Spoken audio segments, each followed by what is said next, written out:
Colts. Hello, everyone, and welcome to Giant Stadium. Tom Hammond and Bob Trumpy. You know, Bob, there are similarities from Week 1 performance by these two teams. Taking the big picture first, both teams suffered disappointing losses. Yeah, let's go first to the New York Jets. They go down to Miami. Anytime you play Miami and Dan Marino in Miami, it's going to be difficult. But when you turn the ball over 6 times, you're going to get your butt beat, and that's what happened. And in the case of Indianapolis, last week they just stubbed their toe. Opening game of the season against the Cincinnati Bengals, they should roll over them. They didn't. They were flat. They looked awful. Neither team feels very good today. Well, the second similarity, poor quarterback play on both sides. Yeah, and in the case of Boomer Esiason down there in Miami, not one of his better days.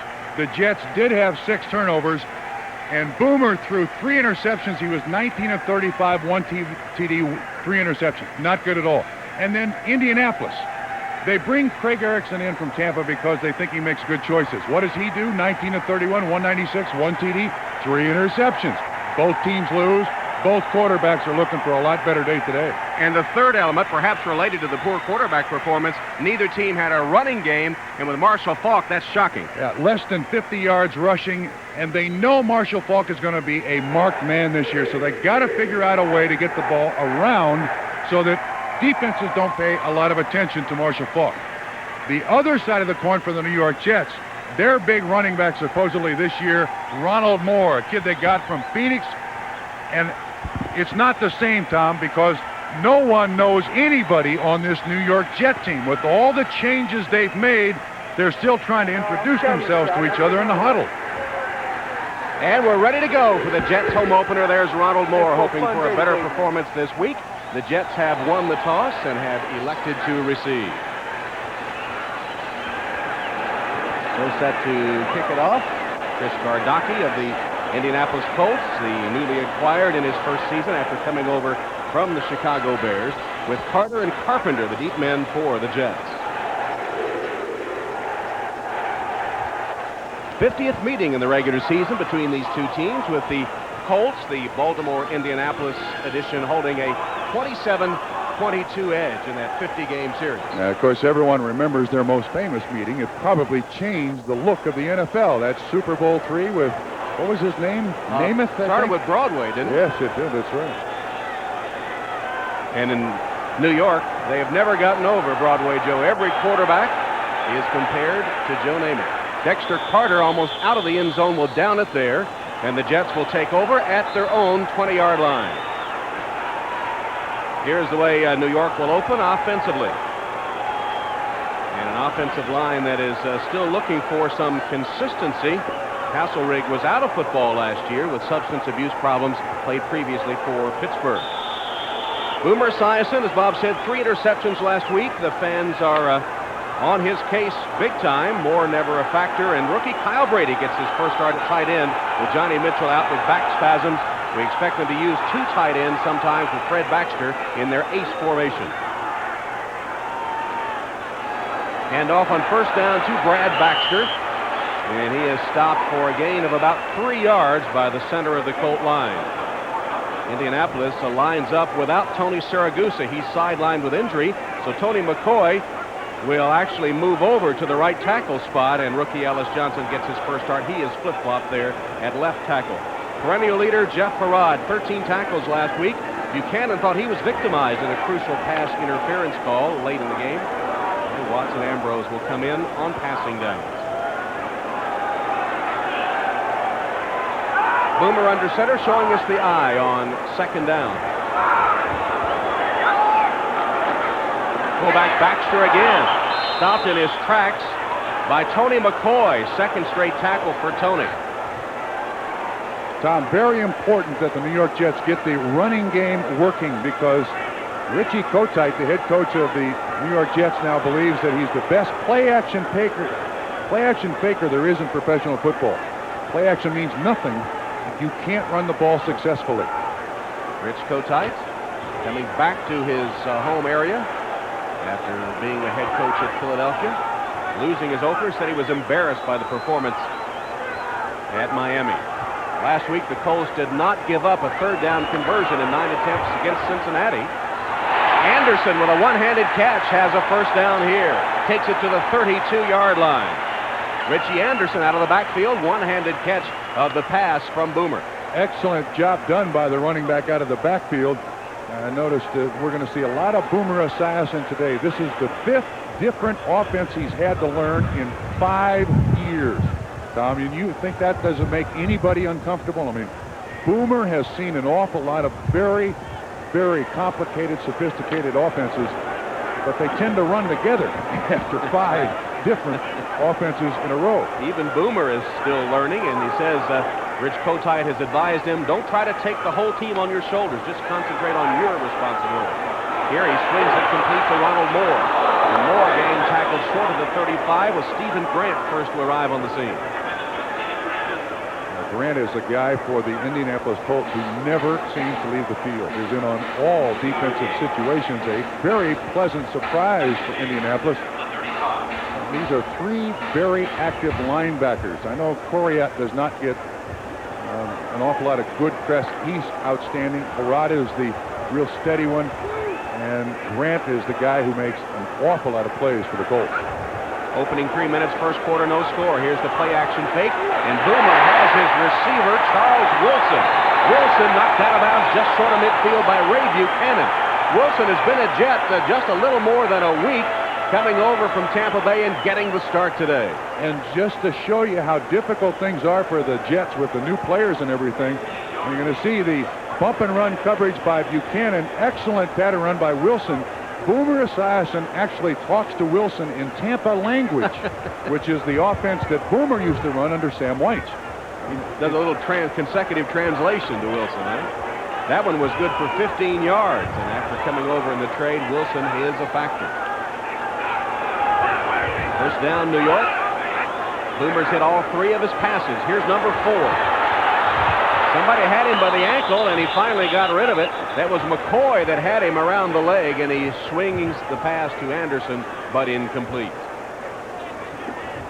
If the pass rush from the Colts is going to be a consistent pass rush, it's going to come from him, McCoy, and the 2 outside guys, Bennett, 56, and Trev Albert, 51. McCoy, he was just basically buried. Told us last night the first 2 years he played in the NFL, no fun. Last 2 years, been a great deal of fun, and now a terrific contributor to this defense. Said he was afraid to make a mistake early. Now he just plays and doesn't worry about it. If he doesn't make a mistake, he doesn't let it bother him for that long. Here's Ronald Moore. Moore rips off about 5 or 6 yards before Quentin Coriat gets into the turf. It'll bring up a 3rd down for New York. See, this is what the Jets need to do. Opening drive, giant stadium, spread it around, a lot of different formations, a lot of different things we've seen here in the opening drive. Ball just inside the Colt 45-yard line. Rich Kotite patrolling the sideline. The Jets assistant, of course, prior to taking a job in Philadelphia, and he kept his house on Long Island and just moved right back into it when he took the Jets head coaching job. And his daughter presently going to Hofstra, where the Jets have their training camp. Boomer's pass, caught for a first down. Ronald Moore already contributing more than he did in the opener last week. New York first down at the 40 with Eugene Daniel on the stop. Now, he was embarrassed last week with the fumble and just the lack of attempts. He's a young man who said that when he was in Phoenix or Arizona, what they're now called, they asked him, were you in Buddy Ryan's doghouse? And he said, man, there's a lot of doors in Buddy Ryan's doghouse. There's a big house. Yeah, a whole bunch of us in that doghouse. Moore from Pittsburgh State College out of Kansas, the Gorillas. The only one to offer him a scholarship. Play action, Boomer rolls. Delivers, complete. And the rookie tight end Kyle Brady makes the grab in front of Jason Belcher for another New York first down. That's a big catch for Brady. He had 3 drops last week in Miami. Actually apologized to the press later on. Nice play action fake by Boomer, puts it on his hip, waits for the tight end to open up. This is a big tight end. 6'6", 260, 265, can run like a kid who is 200 pounds. Excellent choice by the Jets. They booed him when they announced that the Jets had drafted him here. He said he just laughed. He was so relieved to be taken that he didn't care. Boomer falls down, still manages to get the ball to Anderson. And Richie is close to the 15-yard line. Alberts and Belser on the stop. It was not a thing of beauty, but it works. And New York continues to move the sticks. Tom, when you draw up an offensive game plan, the first 12 or 15 plays are plays that are on your A list. They're your bread and butter plays. And they've had nothing but positive yardage here in this opening drive, given Indianapolis a whole bunch of different looks. And it's very obvious that Indianapolis yet to really key in on anything the Jets are doing. That's why it's working so well. 8:40 remaining first quarter. Long Jet drive to open the game. Whoops. There is movement by Willig. The left tackle, Matt Willig, will cost New York 5 yards.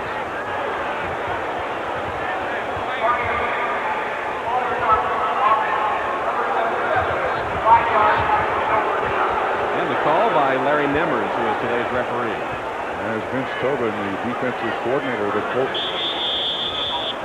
And this is a tough time to really call a defense down in the red zone. And you've seen the Jets do an awful lot of different things. This is a tough call for Vince Tobin and the Colts right here.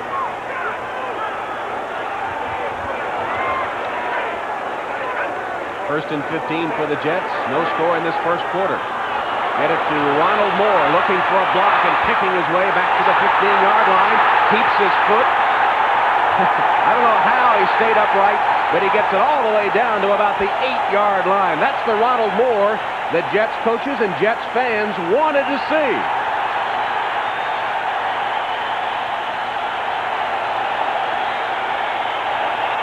Welcome to those of you who have seen the Houston game, as the Jets and the Colts are scoreless here with 7:40 left in the first quarter. The Jets taking the opening kickoff and have marched steadily down the field now with a 2nd and 1 from the 8-yard line. This will be the 12th play of the drive.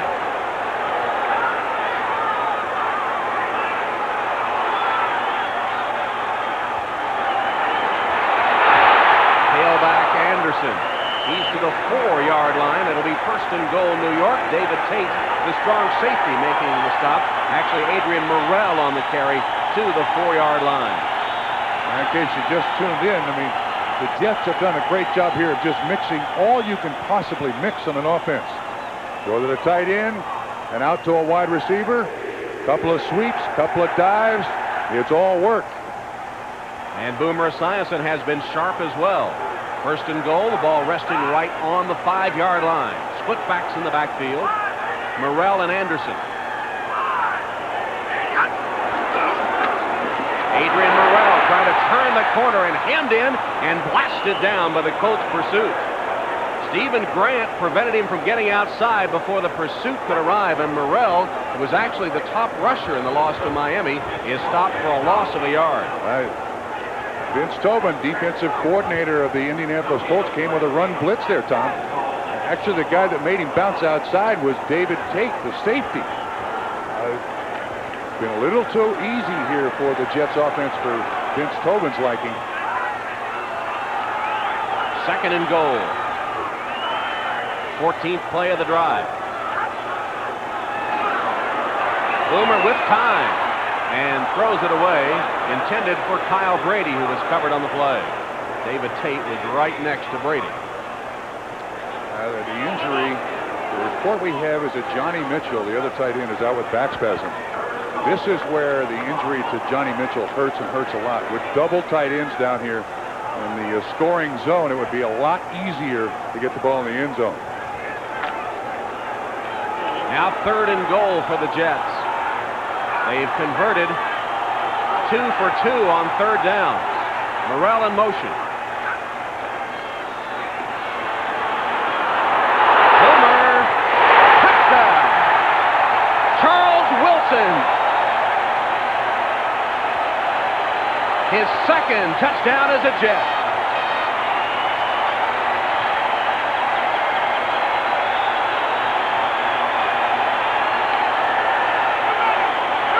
And a milestone for Boomer. That's one of the best opening drives I think I've seen in the last 5 years in the NFL. 13, 14 plays, nothing dramatic. Now Nick Lowry for the point after. The Jets mixing it up beautifully on that drive. sends it through. You know, in the case of a veteran receiver like Wilson, you can tell here by watching Boomer, he's looking all over for somebody who is a veteran receiver to make himself a receiver. Wilson does with a fine catch. And Vince Tobin watches his defense just let him run down the field. In Kansas City, Lynn Elliott's 23-yard field goal in overtime has given the Chiefs a 20-17 win over the New York Giants, who blew a 17-3 lead. The 2-0 Chiefs face the 2-0 Oakland Raiders next week. Back to Tom Hammond and Bob Trumpy at the middle end. All right, Greg, thank you. So bad news for New York fans there, but good news on the Jets' opening drive against Indianapolis. Here's Ronald Humphrey returning Silvestri's kick, tackled by Hugh Douglas, short of the 25-yard line. This was a beautiful scoring drive, Bob, and they really did spread the ball around. 5 different receivers, 4 different runners, as the Jets took a 7-0 lead on the Indianapolis Colts. Future of minivans begins today.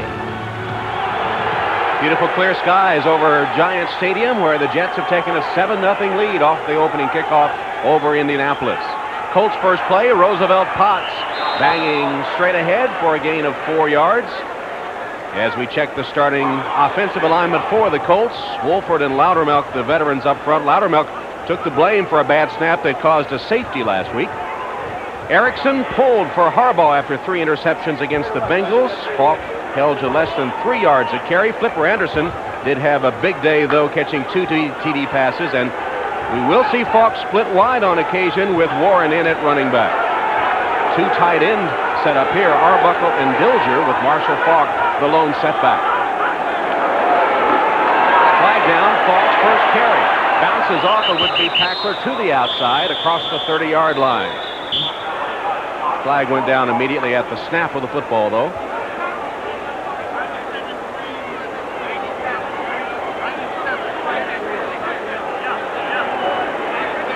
Larry Nemmers. Defense, number 97, lined up in the neutral zone. The 5-yard penalty will repeat second down. Marvin Washington cost the Jets 5 yards as we look at their starting lineup. Washington and Brock combining for a hit and fumble recovery for a touchdown last week, Brock's first TD. Mo Lewis had 11 tackles against Miami, but still learning that middle backer spot. Otis Smith had an interception against the Dolphins. On passing downs, Marcus Turner is the nickelback.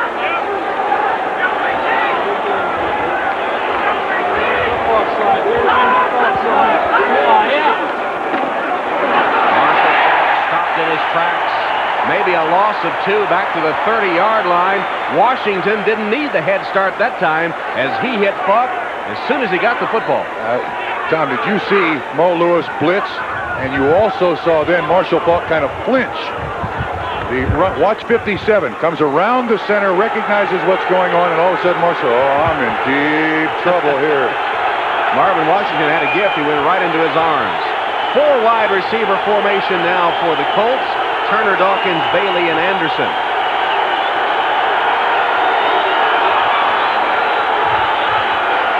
From the gun, Erickson.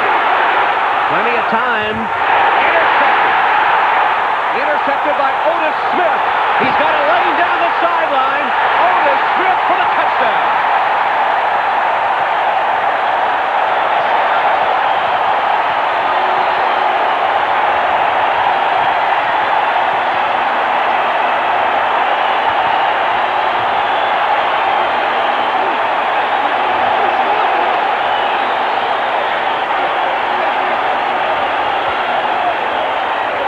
Greg Erickson throwing his 4th interception of the season, and Otis Smith takes it 49 yards for the touchdown. He started to celebrate a little too early, yes, and they almost caught him. He got a good block right at the end of that return, or he would have been caught. That ball was intended for Marshall Falk. Again, Lindy and Bonnie saying, look, we got a lot of other kids out there. Quit honing in on Marshall Falk. Somebody else has got to be open. Nick Lowry hit all 3 of his point-after attempts this season. And is 4 for 4. Well, Otis, my man Smith, nearly started the celebration too early. Falk just circles out of the backfield. Now watch Falk get hit. Boom, right there. Can't really pick up the number, but Otis Smith is a good 15 yards deeper. Just makes the nice reception and the return. Watch the block right here. There. And that helps. Let's see who hits him. Mo Lewis behind.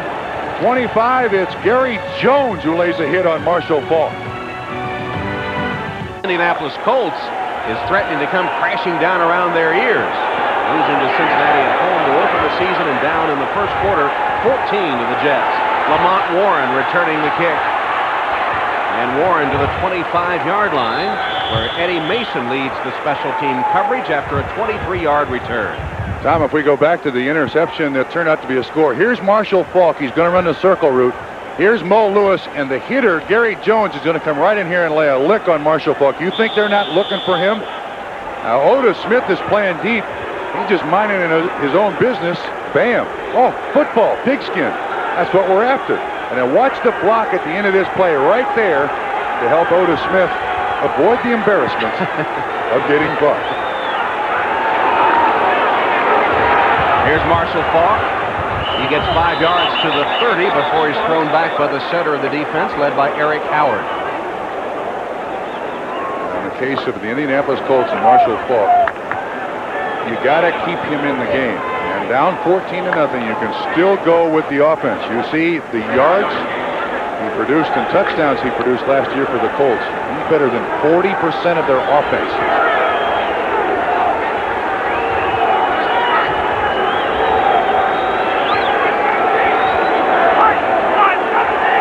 Erickson changing the play. Rifles it complete. Sean Dawkins is wrestled down just short of the first down by Aaron Glenn.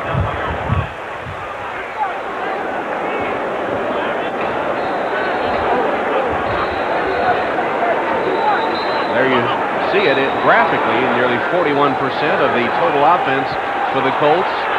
On the legs of Marshall Faulk last season, only Barry Sanders contributed more. And that is a real problem for Indianapolis.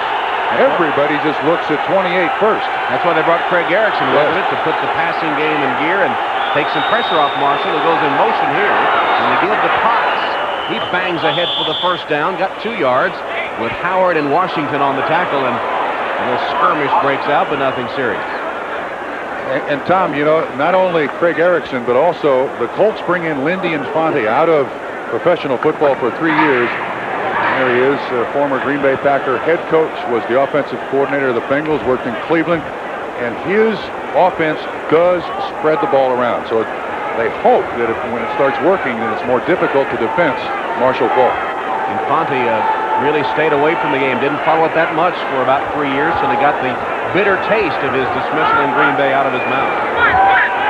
Erickson completes it to Faulk, looking for a block, and another.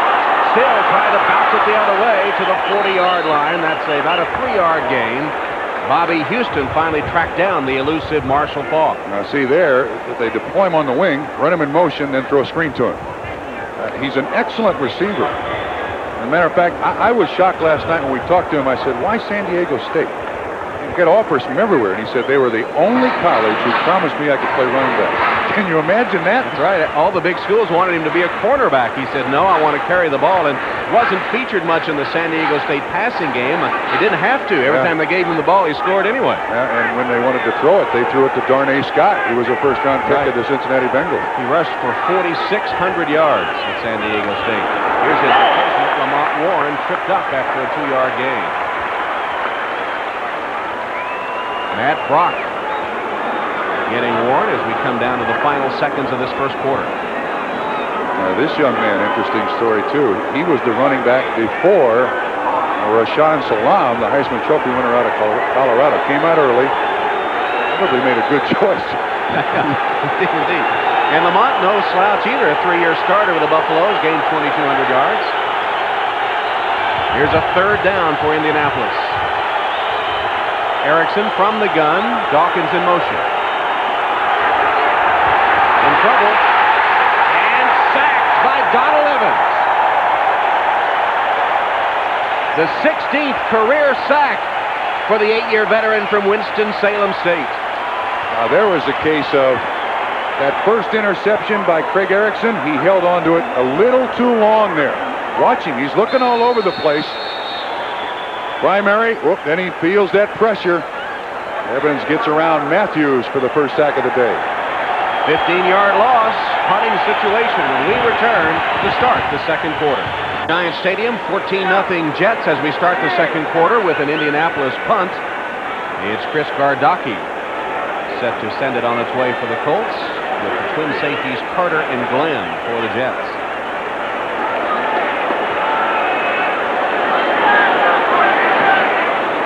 Nice punt by Gardocki. Dexter Carter from the 25-yard line and hit and dropped immediately. Good special team coverage there as Derwin Gray was the first to get on the scene. And we'll take a break after a 48-yard punt with no return, but the Jets up 14. Out. The Colts changed uniforms this year. The first time in their history they've worn the blue pants. There may be a rush call in to the sporting goods store to go back to the old ones after this start.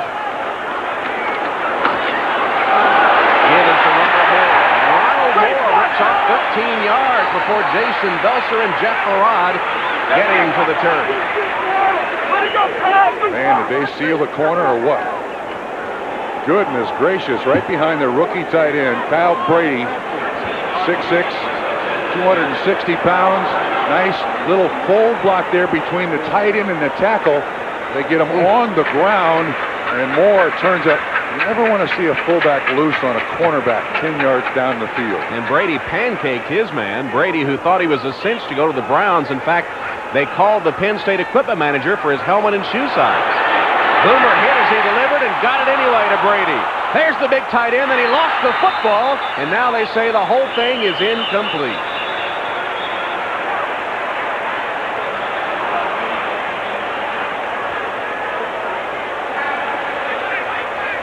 Pass ruled incomplete. You got to have that second foot down. He got hammered the minute the ball hit his hands.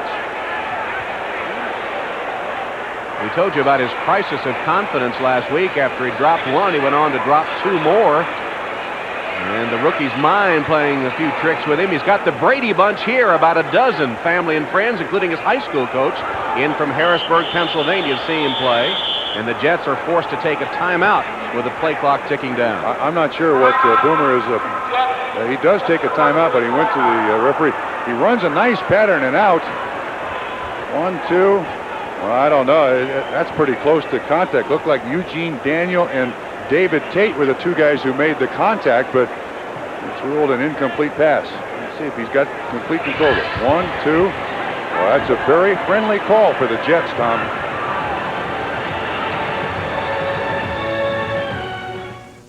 Here that Kyle Brady had fumbled the ball, but a pass ruled incomplete, and New York retains possession up 14-0.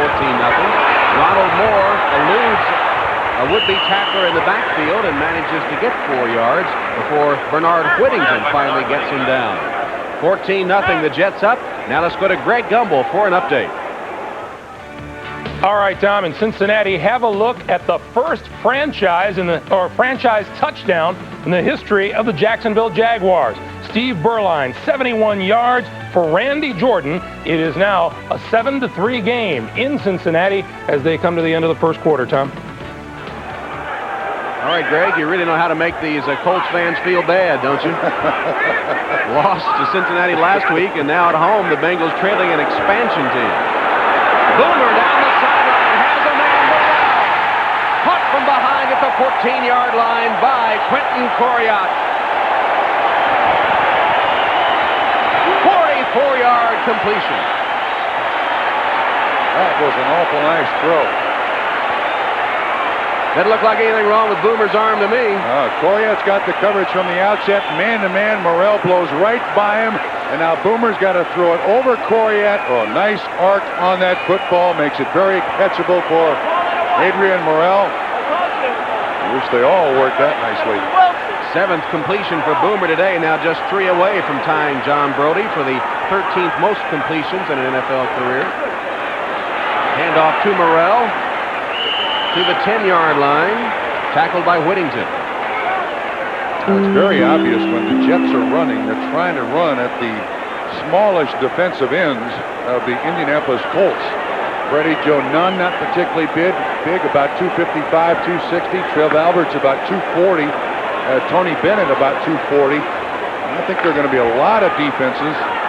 There's Freddie Joe Nunn, 93. A lot of defenses are going to try to exploit the corner of this Indianapolis defense, Tom. 2nd and 7 from the 10. Jets already up 14-0 in the second quarter.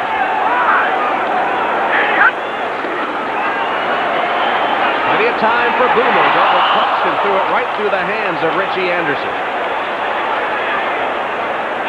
Was going to throw it to Charles Wilson on the slant. Good coverage by Indianapolis. Tried to come off to the underneath receiver, Richie Anderson. The slant is the primary receiver. He's looking over there. When he brings it back down, he's got to get Mitchell involved. Maybe a little too hard. I don't know. That looked like a catchable pass to me. But the Jets now facing a 3rd down, and they have been superb on 3rd down, with Boomer hitting 7 of 11 for the game. The Jets are 4 for 4 on 3rd down conversions. Well, the Colts take a timeout. They had a messed up coverage. There was an uncovered receiver out there. So Indianapolis has to spend a timeout with a defensive mix-up. And it comes with 11:48 left until halftime, and the Jets threatening to add to their 14-0 lead. It'll be a 40-second timeout. Hope you'll be with us next week as NBC Sports has another NFL doubleheader, all starting at 12:30 Eastern with the NFL on NBC. In the early games, most of you will see Marshall Faulk and these Colts barrel into Rich Stadium to take on Thurman Thomas and the Buffalo Bills. Some of you will see the Raiders battling the Chiefs. Then in Game 2, most of you will see the Jets host the Jacksonville Jaguars. Others will see Drew Bledsoe and the Patriots head to the coast to take on Steve Young and the Super Bowl champion 49ers. All next week here on NBC. Tom, watch again the deployment of the Colt defense here in this last play that forced them to take the timeout. You see the receiver out there totally uncovered, and then finally someone shows up. Look at him waving his arms, saying, hey, hey, hey, nobody's out here. Oh. Great job on 3rd down for the Jets today. Boomer for the end zone. Knocked down, intended for Brady. Pretty good defense. Tate, they got a hand on him. Something's wrong there. You had Trebet 80, Hal Brady, the tight end, within 2 yards of each other. So the rookies, huh? Yeah, and again, they're learning, all of them, all the Jets are learning a new offense. Here's Trebet. He fades his pattern right back into where the tight end is, and it's certainly obvious that the primary receiver was the tight end. Nevertheless, incomplete pass. But look, when you got young receivers, that's going to happen. So Nick Lowry on 4th down on to attempt the field goal. It'll be from 28 yards. Lowry this season is 0 for 1, missed a 51-yarder last week. 28, of course, well within his range, and the most accurate kicker in NFL history. Boots it through. Everything going right for Rich Kotite and the Jets, up 17-zip. Brendan Humphrey awaiting Silvestri's kickoff. And the defense out of the end zone. There's why Silvestri, who only kicks off, is on the team. Yeah, Richie Kotite says it also gives Nick Lowry a chance to concentrate on the field goals. And it's strange now with the salary cap and with the limited personnel that you can have 3 kickers, a punter, 2 place kickers. But like Brad Dalwiso did with Denver for a number of years, just kick off. It is a great assist to your defense.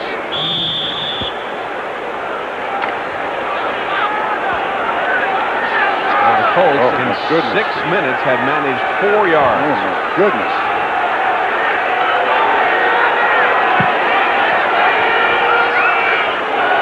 Erickson on 1st down.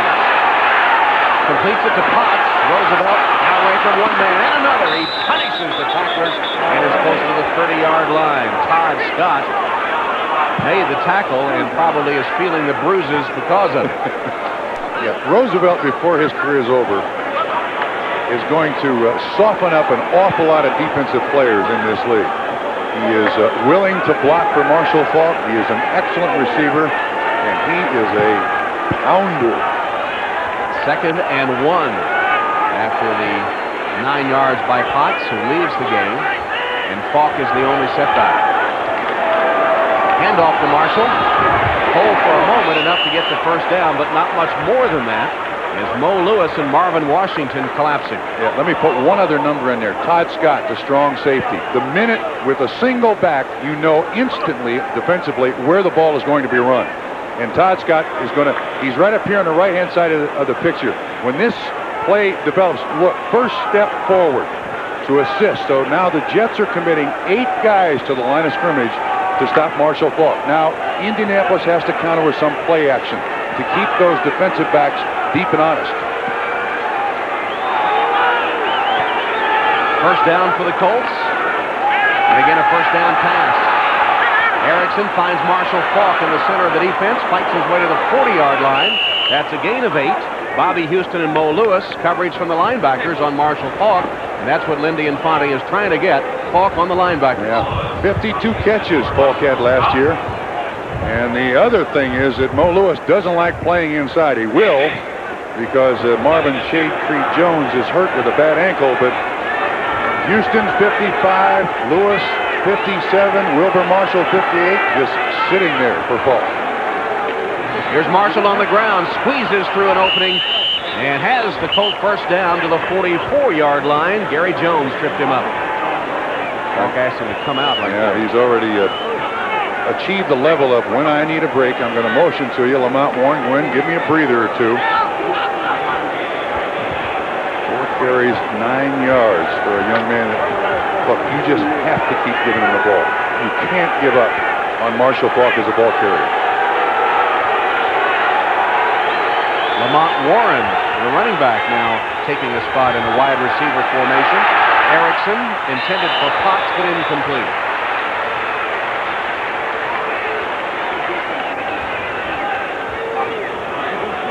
Erickson didn't look very good on that particular play. He's looking downfield, and the outlet receiver is Potts, a young man who has had an awful lot of good coaching. When he went to Miami, he was coached by Gary Stevens, now quarterback coach of the Miami Dolphins. He goes to Tampa, coached by Sam White, now Lindy Infante. 4 of 6, but that interception went for a Jet touchdown. Quick drop. Faulk. He'll be stopped a yard short of the first down. Aaron Glenn and Bobby Houston. See, that's, you were talking about getting a linebacker on him. They had Bobby Houston 55 out on Marshall Faulk out there on the flank. So sometimes Indianapolis will give you a look. That's Aaron Glenn, excuse me. He's the man who was out there in coverage, the corner. So they're showing great respect for Marshall Faulk, putting a corner on a running back. 3 tight end formation. Arbuckle, Dilger, and Banta in for Indianapolis on 3rd and 1. High formation in the backfield. Potts and Faulk. Excuse me, it's Warren, and Warren does have the first down. There is a penalty marker on the play.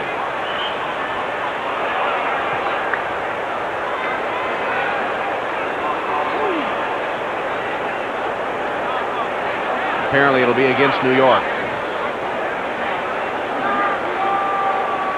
Defensive tackle, lined up in the neutral zone. It's a 5-yard penalty. First down. Second time the Jets have had a man in the neutral zone, giving the Colts a gift 5 yards. Kind of like the idea that it's so crowded in there they can't get the player's number. Just a defensive tackle. The players like that too.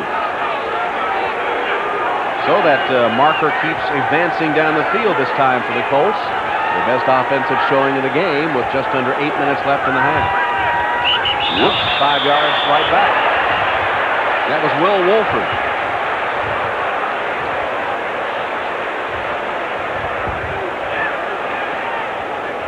17-0 New York. Prior to the snap, false start, 67 offense, 5 yards, still first down. Now, the key to being a good offensive lineman is to get off the ball and get off the ball quickly, but Will Wolford... Some of his horses don't go that quickly. I've seen him run. They're at the post. No, wait for the gate to open, Will.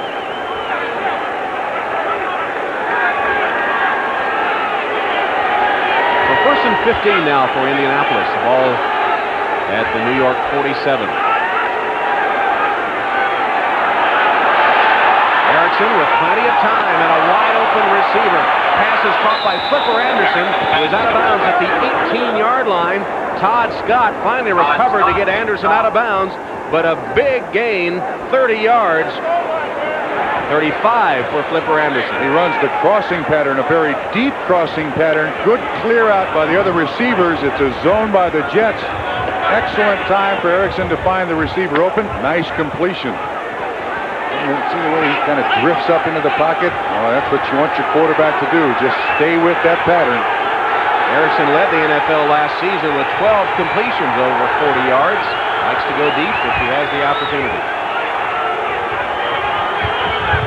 Play clock down to 1 second. Erickson lobs it in the direction of the end zone for Floyd Turner. And Aaron Glenn had him covered tightly. Oh, man, you talk about bump and run. Aaron Glenn. More bump than run. An awful lot of bump. Not a particularly big kid is Aaron Glenn, but that was beautifully done. There's the offensive brain trust. Ted Marchibroda has turned the offense of the Colts over to Lindy Infante. It's his offense. Teddy's had to learn it. Colts are hoping this long drive can result in points, preferably a touchdown.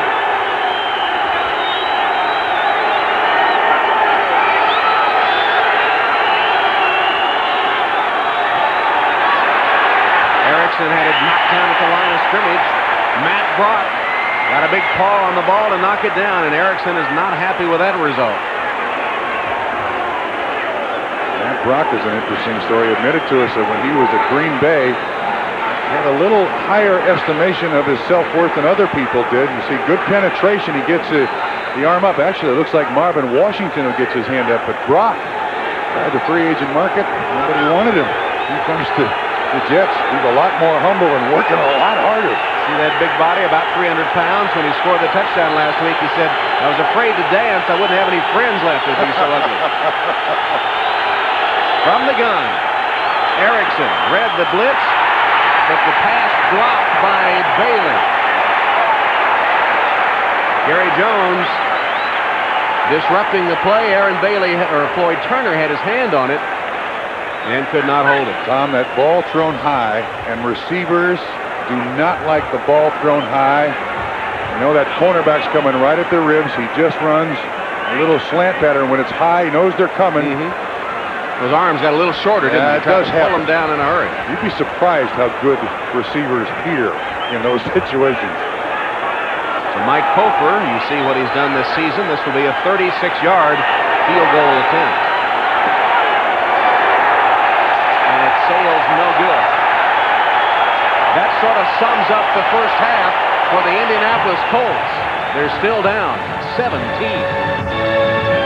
At home have a big 17-0 lead over the Colts. Boomer Esiason has had a big day for New York here in the first half.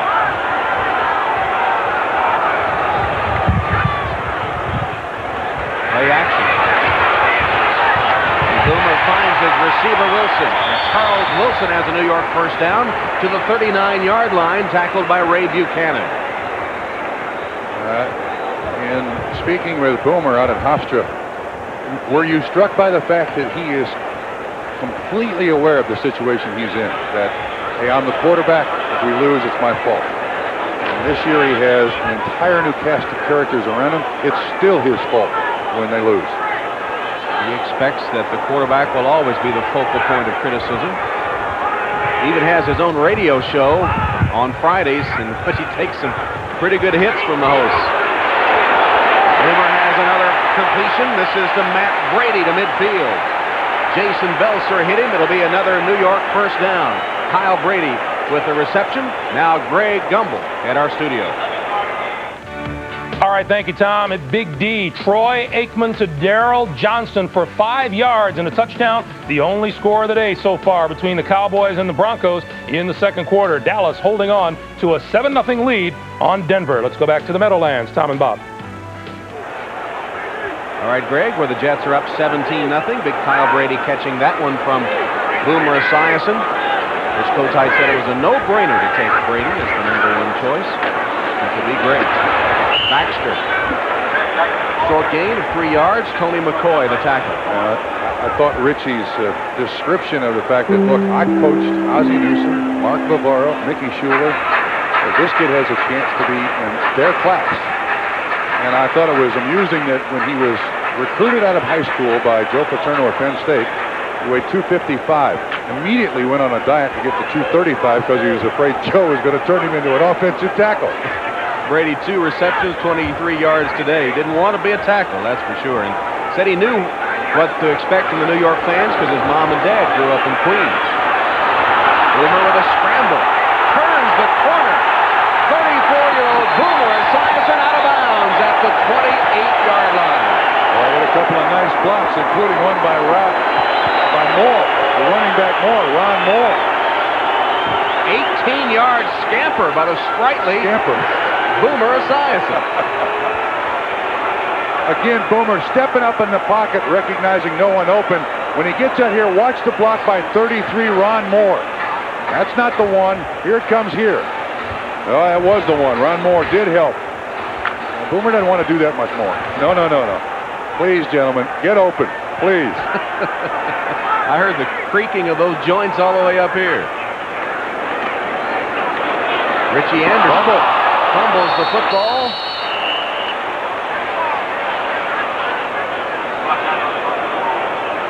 And apparently the Colts have recovered. Anderson with the fumble just as it looked as if the Jets were going to be able to add to their lead, and they turn it over. Fumble recovery by David Tate. So finally, a break for the Colts. Anderson coughs it up. Tate recovers. And Indy will have the ball when we return. Nothing, get the turnover. They have the ball at their own 24. Erickson sends it deep down the sideline when Falk broke to the inside. Nobody home. Tom, as we go back to the fumble that takes place by Richie Anderson, watch the ball and watch the right cheek of Kyle Brady. Now, how in the world the butt of the tight end of the Jets causes a fumble is beyond me. Richie Anderson not protecting the football, but McCoy helps 61, but nevertheless, turnover in favor of the Colts. I hate to say it, but that is a pretty big butt. Warren in the slot now to the bottom of the screen as Erickson whips it to a wide open tight end, Dilger. And the Colts rookie tight end from Illinois is across the 40 for an Indianapolis first down, a gain of 17 yards before he's covered by Todd Scott. Now this is a big reception by Dilger because a big part of the Lindy Infante offense is getting the ball to the tight end. And he was at Cincinnati, threw the ball a lot to Dan Ross when he was in Cleveland, threw a lot to Ozzie Newsome, Ed West up in Green Bay.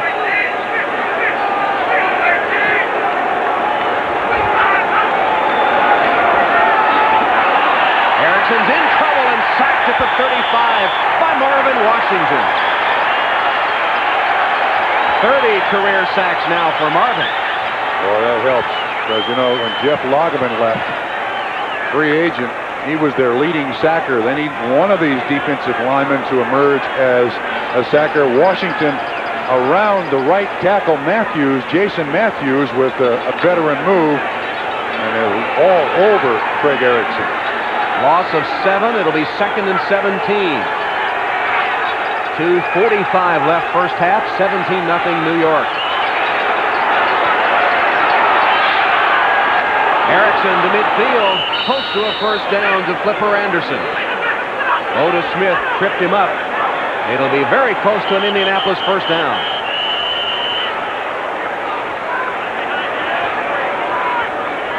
I don't think Flipper's gotten up yet.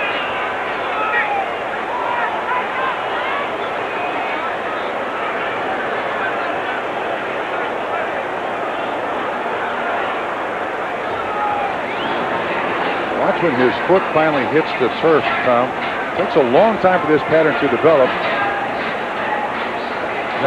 And his right leg. Yeah, somebody stepped on his ankle or he grabbed his knee there. Looks like his left leg got bent in a funny position as he was laying on the turf. Again now, let's see, left leg. See right there, yeah. The contact just drives his leg outside. He immediately grabs his left knee. And of course, he was brought in to be their big, deep, reliable receiver with all those great years with the Rams. And has been in the first. Yes, he has. 1 game plus. While Flipper is helped from the field, let's check in with Greg Gumbel for another update. Greg? All right, Tom, in Dallas, Troy Aikman throws for a touchdown, and now watch this effort to cap a 10-play, 93-yard drive from 2 yards out, leaps into the end zone for the score. The extra point has the Cowboys on top of the Denver Broncos, 14-0. Back to Tom and Bob at the Meadowlands. All right, Greg, is Flipper Anderson off the field? Boy, Dallas looks awfully tough now after winning the Dion Derby. I don't know what it'll do to their chemistry, but they have the talent. I got a comment about Dion after this play. Marshall Faulk bounces to the outside, then cuts up to the 45 of New York. Indianapolis first down, tackled by Aaron Glenn.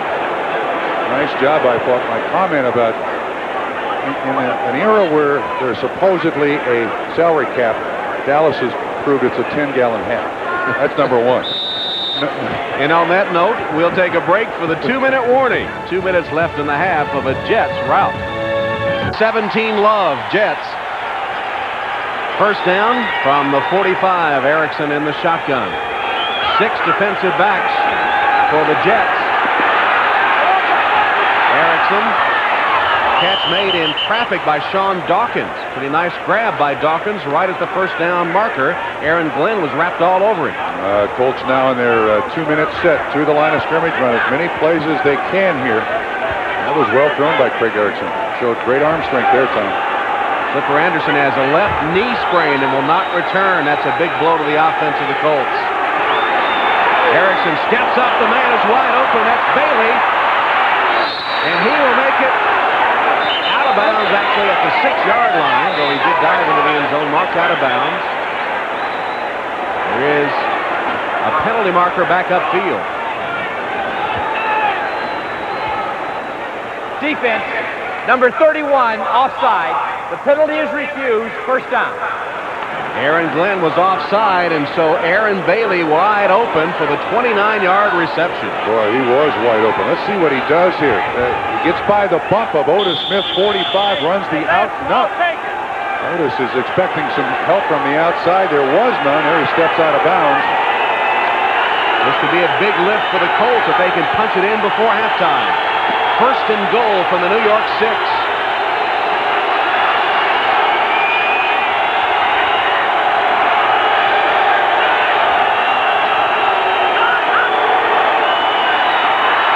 Erickson's pass complete.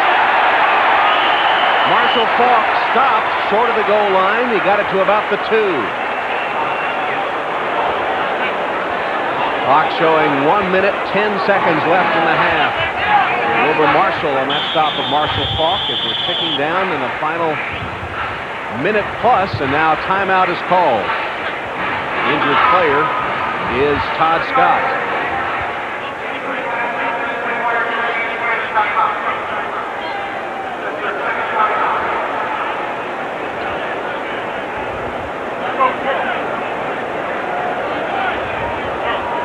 Todd Scott, in his 5th year from Southwest Louisiana, came over as an unrestricted free agent from the Vikings. Had 10 tackles against the Dolphins and was a Pro Bowl player for Minnesota in '92. Spent 4 years with the Vikings. Known as a big hitter, and sometimes big hitters pay the price.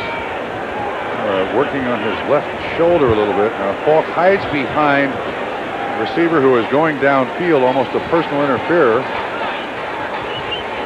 And may have got his neck turned a little bit. It appears to be all right just before he hits the Giant Stadium turf here.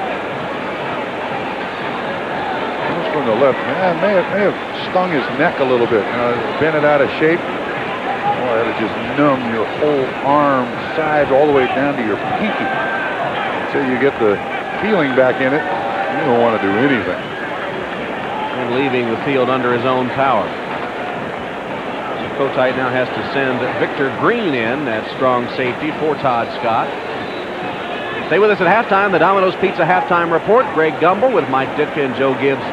All the scores and highlights from this Week 2 of the NFL season. That's Week 2 dominated by that $12 million bonus to Deion Sanders. $12 million. Have you heard parity mentioned lately in the NFL, Tom? Second and goal for the Colts. 3 tight end formation.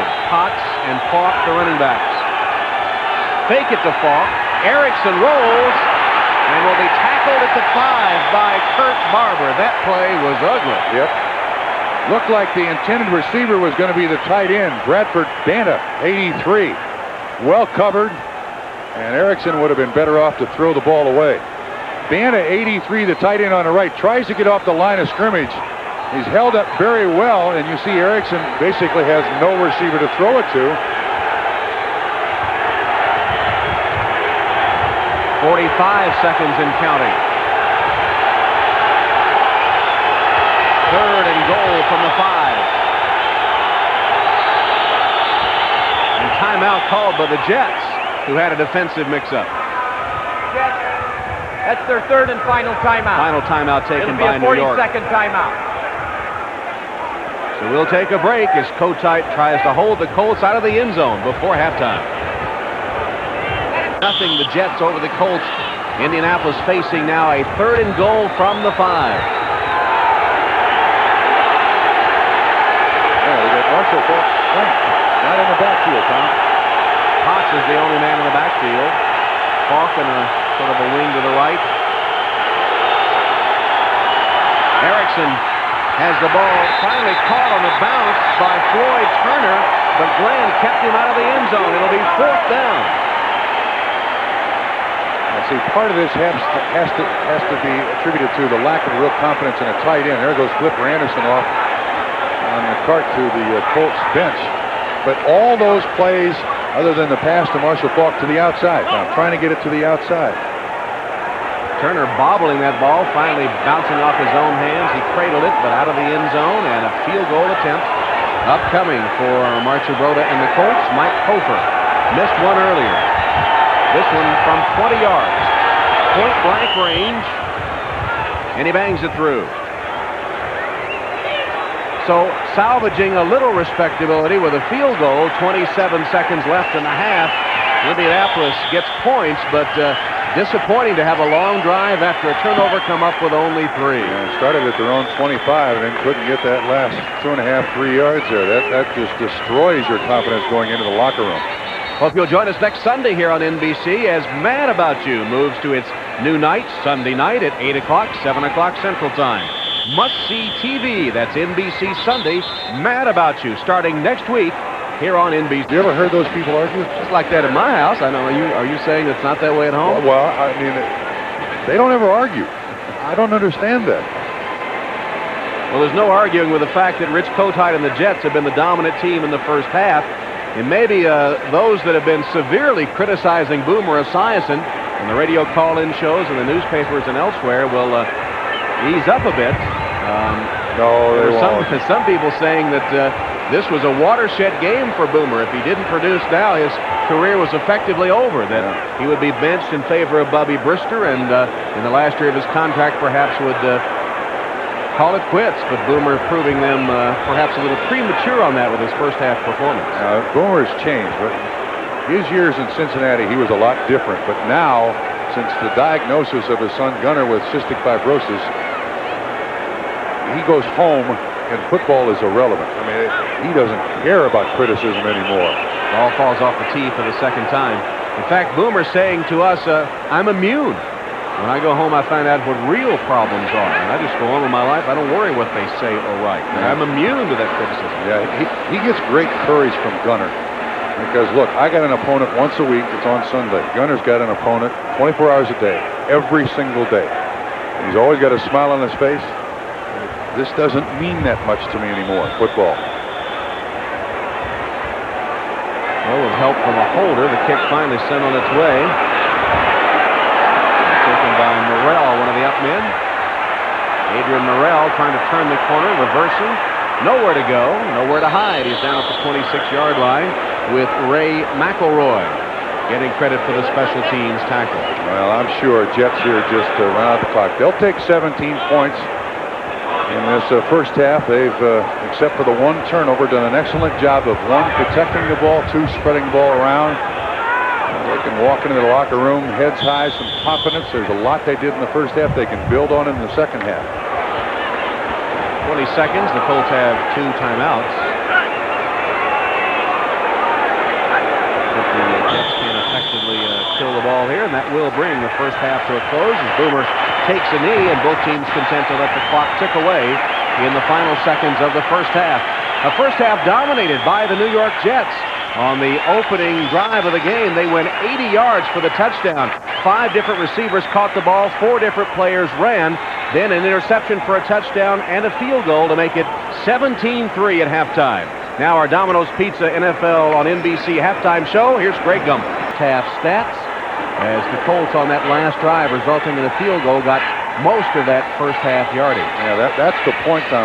For most of the first half, they could generate just 65 yards, and they get to 73 in the last drive. Time of possession about same each with a turnover. Jets played a beautiful half of football. The Colts haven't really established much of anything yet, so let's see what happens here shortly. Silvestri set to kick it off for the Jets.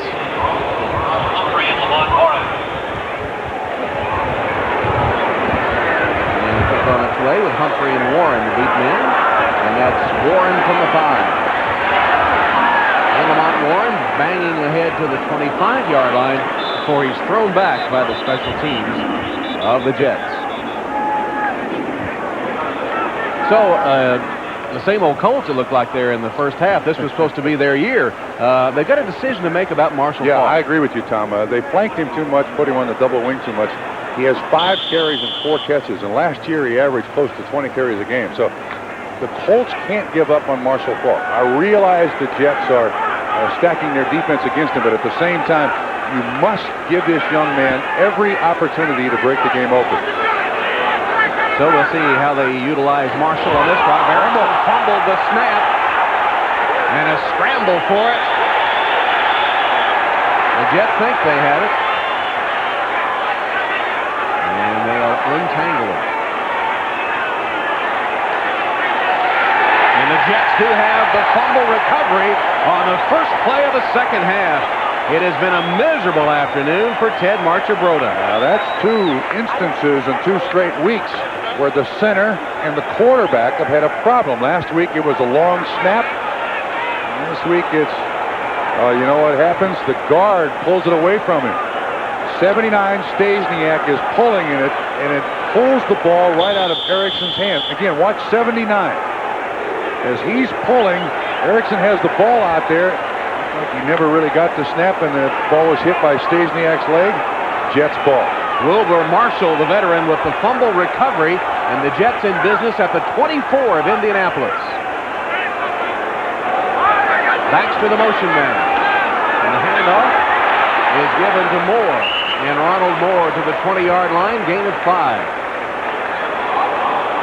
Tackled by Jeff Herrod and Tony McCoy. And the Jets threatening to break this one wide open. And Tom, your comment was perfect.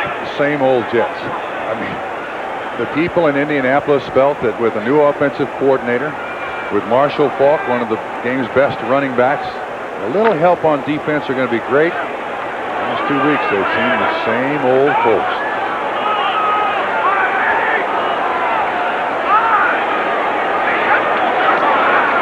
Boomer faked it. He's in trouble. Got out of harm's way and then threw the ball incomplete. Flag down. David Tate perhaps interfered with Kyle Brady. Looked to me like their legs got tangled. And for a 6'7" tight end, there's a lot of legs to tangle with. They're getting all parts of his anatomy in this week. It was his butt earlier that was the problem, right? So he's saying, wait a minute, what did I do? I'm looking. Number 49, first down. Tate is called for the interference. It amounts to a 12-yard penalty, and it will give the Jets first and goal. See if we can pick up the contact. There you see bottom of the screen, Tate and the tight end Brady. Can't really see. You see the right arm behind Brady. There's no question he had contact with him. Hand in the back. So first and goal from the 8. Moore cuts up to the 5-yard line. 3-yard gain before he's thrown back by Tate, who has a bit of an attitude now. Going to try to make up for that bogus call on the interference. We're getting no breaks today. Moore that time he looked a little slow to the line of scrimmage. Running back accelerating when he gets to the line of scrimmage. That took a long time for him to get to the key blocks. 45 yards today after only 16 yards plus a fumble against the Dolphins last week. Second and goal, 5-yard line.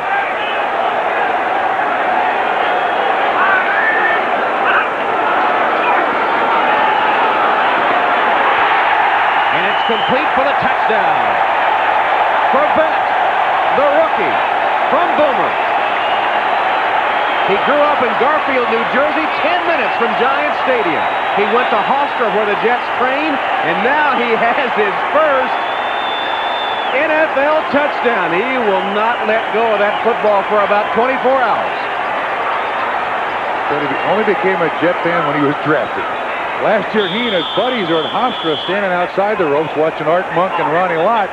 Now he's inside the ropes and his buddies are watching him. What a dream day for Wayne Corbett. Lowry for the extra point. Down and through. Colts fumble on the first snap of the second half. Jets converted into a touchdown as the rookie free agent, Wayne Corbett, catches this for the score. Jim Harbaugh warming up on the Colts sideline. Perhaps he will, for the second straight game, spell Craig Erickson at quarterback. I bet he's really looking forward to coming trailing 24-3. This is not what I envisioned, says Jim Harbaugh. Silvestri with a kick. Warren and Humphrey, the deep men, takes a bounce into the end zone. Harbaugh is coming in the game. This is definitely a pattern. Jim Harbaugh was able to lead the Colts to a tying touchdown against Cincinnati last week. Then Indianapolis went on to lose on a Doug Pelfrey field goal to Cincinnati in overtime. Now the coaches of Indianapolis called Jim Harbaugh a good relief pitcher. But what has Craig Erickson really done here today to invoke the we got to pull the quarterback rule? Nope, those numbers aren't bad. That one interception is the only thing that mars his performance, that and the fact that he hasn't gotten a touchdown. The interception went for a touchdown for the Jets. Hand off to Marshall Faulk, cuts it back the other way. Faulk trying to get to the sideline, turns upfield at the 35. He has a first down before Aaron Glenn runs him out of bounds. Again there, Tom, I believe that's what Indianapolis has to key on in this second half now. Trailing 24-3. It's got to be up to the offensive line now of the Indianapolis Colts to convince the coaches that no matter what they put up there in front of us, we can still open the holes, and that's a nice one. And Faulk with that great shiftiness, cutting back against the grain for a nice pickup.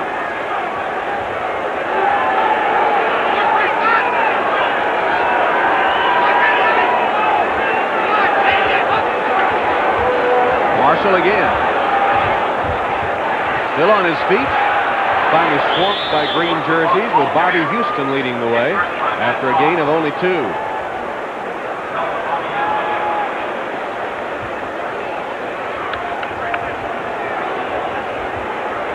Only the 7th carry of the day for Marshall, who averaged over 20 last season.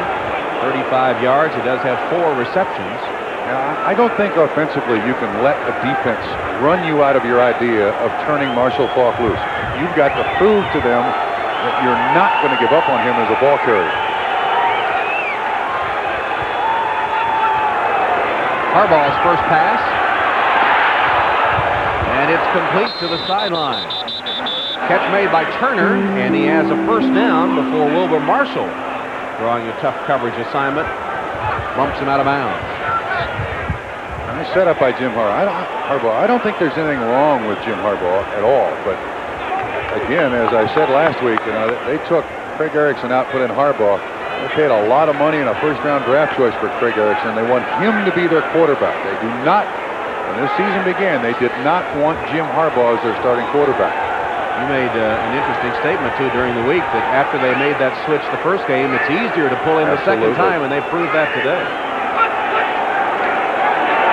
Harbaugh in the face of the blitz throws it away. Wilbur Marshall was all over him, and Harbaugh had to toss it out of bounds. Untouched. I mean, nobody even slowed him down. You're going to see 58 come through the line of scrimmage. No one picked him up. Wrestles Jim Harbaugh to the ground. Lindy Infante told us that after they pulled Craig Erickson, he had several talks with him during the week. Don't worry about it. You're still our starting quarterback. This gets a little tougher to sell the quarterback on that after it happens again. Erickson said that his relationship with Harbaugh is very professional. Both understand their roles, but those may be changing as we observe. Marshall Faulk, a tough 4-yard run. Donald Evans and Mo Lewis hanging on. And Lindy Infante even admitted to us that he's not the head coach, but the most difficult game day decision you have to make is to pull a starting quarterback. And Ted Marchibroda went to him last week and said, "What do you think? I want to take Erickson out." And Lindy agreed, reluctantly, but he agreed. And he also agreed that Erickson would start this week. And you're talking about the story Lindy told Erickson. It had to do with the Cincinnati Bengals, where he was offensive coordinator, and Ken Anderson. Anderson, having an ineffective first game, was pulled for Turk Schonert, went on to be Player of the Year. Harbaugh down the sideline for Turner. Legs tangled up and flagged down. Aaron Glenn and Floyd Turner tangled up down the sideline, and the flag comes flying. There is a whole bunch of contact on this. Glenn, an excellent bump and run player, but watch Turner and Glenn get their arms all tangled up, and they're fighting. And frankly, who do you throw it on? Is it on the defender or is it on the receiver? They're calling it on Aaron Glenn, the defender. Most times it will go against the defender, and they were chicken fighting all the way down the sideline. They were. So the Colts have a first down now at the 13-yard line. 30 yards on the interference penalty. Charles Arbuckle, 81, the big tight end. Already they've lost their leading receiver, Flipper Anderson, with a sprained left knee. Harbaugh changes the play.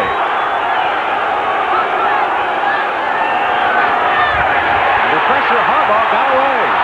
He's going to try to run for the corner and then dives down at the 10-yard line where Wilbur Marshall covered him. Very smart. Wilbur had him in the crosshairs.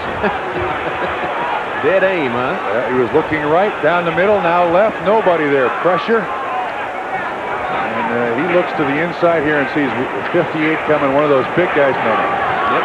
Let's get down here on this turf. There's a veteran. Second down, 7 from the New York 10. Colts trailing 24-3.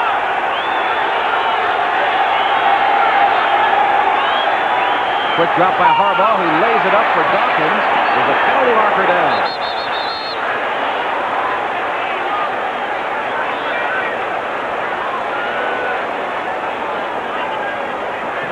Against New York. Defense, offside. Number 31 lined up in the neutral zone. That would be a 5-yard penalty. We'll repeat It's the second time down. Aaron Glenn has been in the neutral zone there and has bump and run. And I think 4 times that they've had a man in the neutral zone for a 5-yard penalty in the game. Marvin Washington was lined up in there one time. An unnamed tackle was in there one time. Yes, the unnamed tackle. So now 2nd and 2 with the ball resting on the 5. And to have any hope, the Colts have to punch it in here. 50 yards and penalties against New York. That's been a problem in both of their games this season. Hawk is on a wing to the right now in motion. Harbaugh hands to Potts.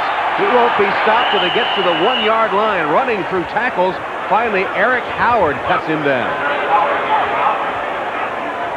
Pottsy at 260. If you give him a head of steam, you're going to have to hit him with the shoulder. You try with the arms to tackle this young man, you're not going to have much luck. Jim Vicarella, the defensive coordinator on the Jets sideline. Again, Mo Lewis, excellent tackler. Arms, no way is he going to even slow him down. So 2nd and goal, just short of the 1-yard line. 1st and goal, I should say. Marshall Faulk. Oh, what a hit by Mo Lewis.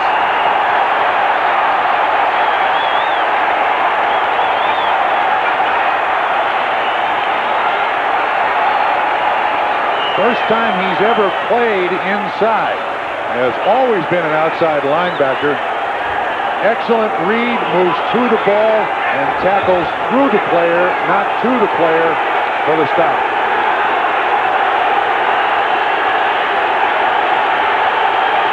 Ninth play of the drive coming up. It's consumed over 4 minutes. It's 2nd and goal. Faulk, still not in.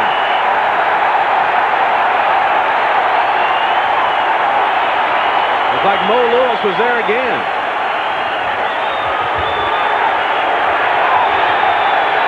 Mo's wife, Christy, expected to give birth to their first child in a couple of weeks.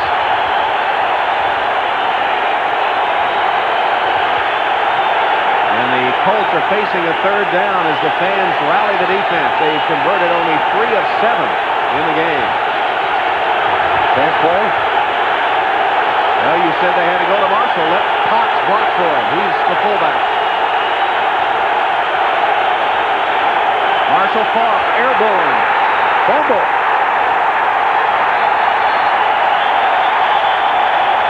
And the Jets have it.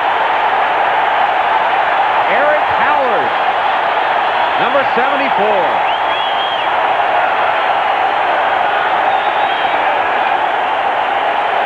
Now Marshall Faulk gets flipped here. He goes in head first. Excellent defensive stand by the Jets. When he gets airborne, looks like he starts coming down on his head. Wilbert Marshall sticks his hand in there, gets the ball loose.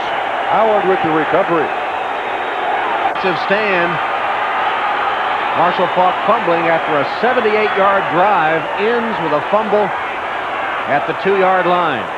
2 tight end formation now. The lone running back, Brad Baxter. Goal line formation for the Jets. Baxter trying to punch it out of there and does get it out close to the 5-yard line, where Freddie Joe Nunn makes the hit. Well, the fumble recovery there by Eric Howard. And the first 2 takeaways resulted in touchdowns. In fact, Indianapolis has had the ball 3 times inside the Jet 20 today. And they have, what, 1 field goal to show for? 1 field goal, that's it. They had a missed field goal, a made field goal, and that fumble.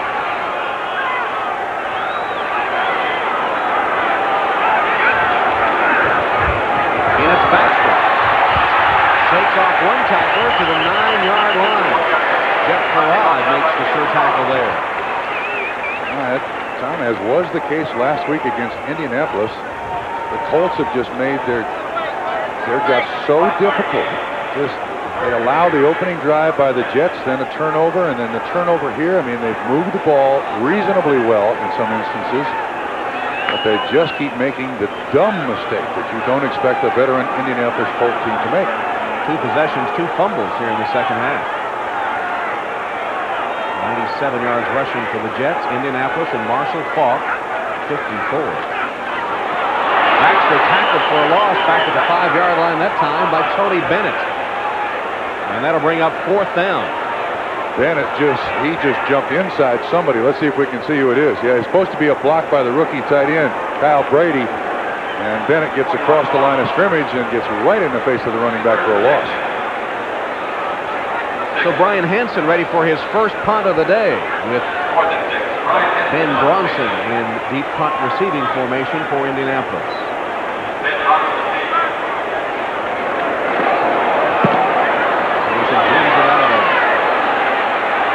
Bronson from the 45. Good setup.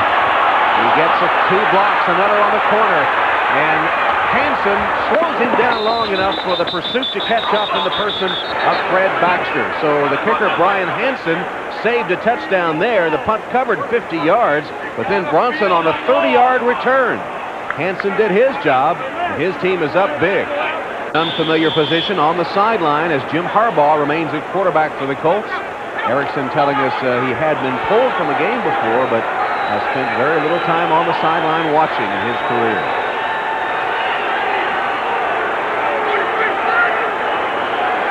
Falk moves up to just off the line of scrimmage. Potts moves back. Clears to no one. Dawkins broke inside, pass went outside. That wasn't even close. And if you're just tuning in late, you can see why the Indianapolis Colts have had so many problems. Interception, return for a touchdown, punt, miss field goal, fumble, fumble. This is the same old Colts. In their best field position of the day this drive, starting at the Jet 24. And the first play is a pass not even close.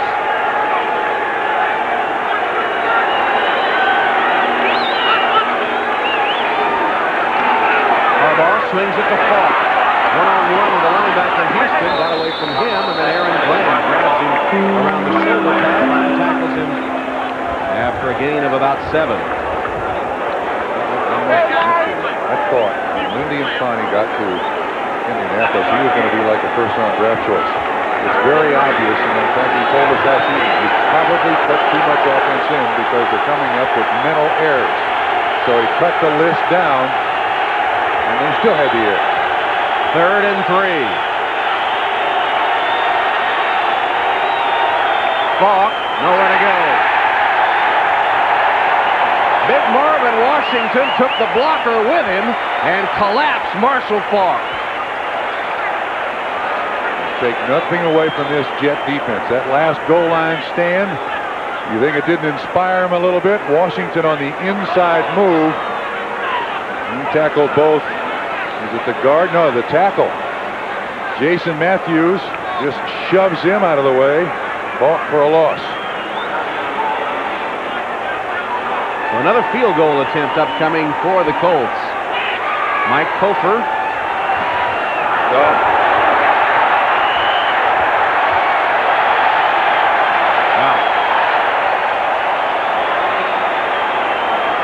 It has been a long afternoon for the men in blue. They're a mess offensively. They don't know who their starting quarterback is. They can't get much, if anything, out of Marshall Falk. It's not working. 4 times inside the 20 today and only a field goal. Eugene Daniel out of the game with a hip pointer, and I see Quentin Coriat with his pads off down on the bench. Boomer's pass on the money, Charles Wilson.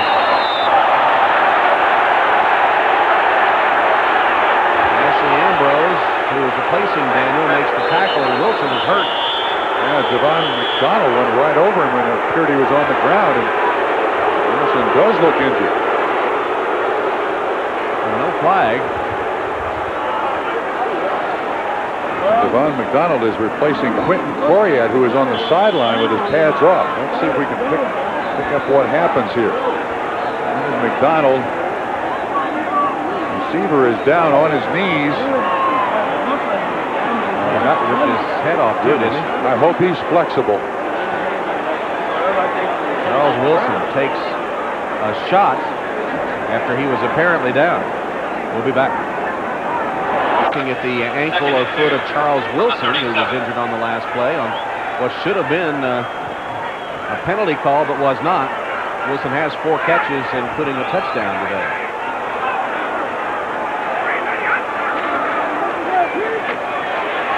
Hand off to Baxter. And that's a Jet first down to the 41-yard line where Jeff Farad makes the tackle. I'm still looking for the Quentin Coriat that leaves the field with his pads off, obviously through for the day. The report we have is he pulled a groin muscle earlier in the week and he aggravated it. Did start this game. You were still looking for the dream matchup of Jets reserve tackle James Brown blocking on Tony Bennett. We'll send the highlight into the Rock and Roll Hall of Fame in Cleveland. James Brown at 330 pounds is the godfather of soul food. Yarborough, diving catch.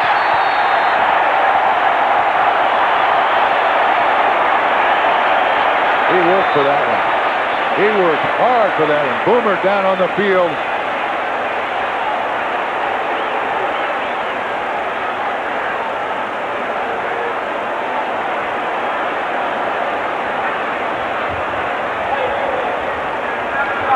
And a holding call, too, against New York to nullify the diving catch by Yarborough. Let's see if we can find out what happened to Boomer. Bennett down by his legs. 49 Tate on the safety blitz. A lot of activity around Boomer Esiason. Bennett on the outside. Tate looks like on the delayed blitz. Yeah, coming from the top of the screen, untouched. Helmet right in the chest. Malamala was called for the hold to nullify the reception, but more important right now is the condition of Boomer Esiason. Wouldn't it be ironic if he were injured on a day when he had a chance to silence his critics, and Bubby Brister will come on, but not the way some had predicted. You know, in Boomer Esiason's career, there aren't many quarterbacks who have been hit harder than Boomer. Reason? He's had decent protection, but he's a quarterback who has always hung on to the football to try to make the play. He hates to just throw the ball away, and he'll stand in there and take the abuse. Everywhere he's played, Cincinnati and here, he hangs out with the offensive lineman, takes them to dinner, treats them like children, like his own kids. And many offensive linemen do act like kids. If that's what you're saying. So does Boomer in some instances, but buys them dinner, treats them to toys, buys them cars, trucks.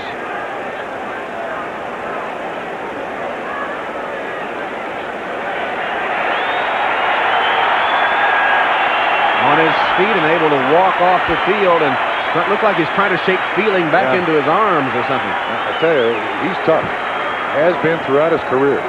He's 11 for 16, 128 yards, and 2 touchdowns, and that was a 40-yard reception, which will be nullified by the holding penalty. Charles Wilson is back for the Jets. That's good news. And Bubby Brister is now the quarterback. Andrew Bubby Brister. Yeah, his sisters is named him Bubby. Andrew. There's 5 other sisters. Ronald Moore with a fumble picked up. Tony Bennett with a touchdown. Well, that's 2 straight weeks now. Moore has fumbled the ball. 31 yards on the scamper by Tony Bennett, who left his heart in San Francisco, but will keep that football in his arm. When he tries to bounce outside here, right there, he makes that spin move, then contact comes again, I think, from David Tate. 49 knocks the ball loose. And it's a good thing it wasn't 10 more yards to that goal line, or he'd have been caught. But Colts' first score comes off the defense. But they'll take it. And Mike Cofer now for the extra point try.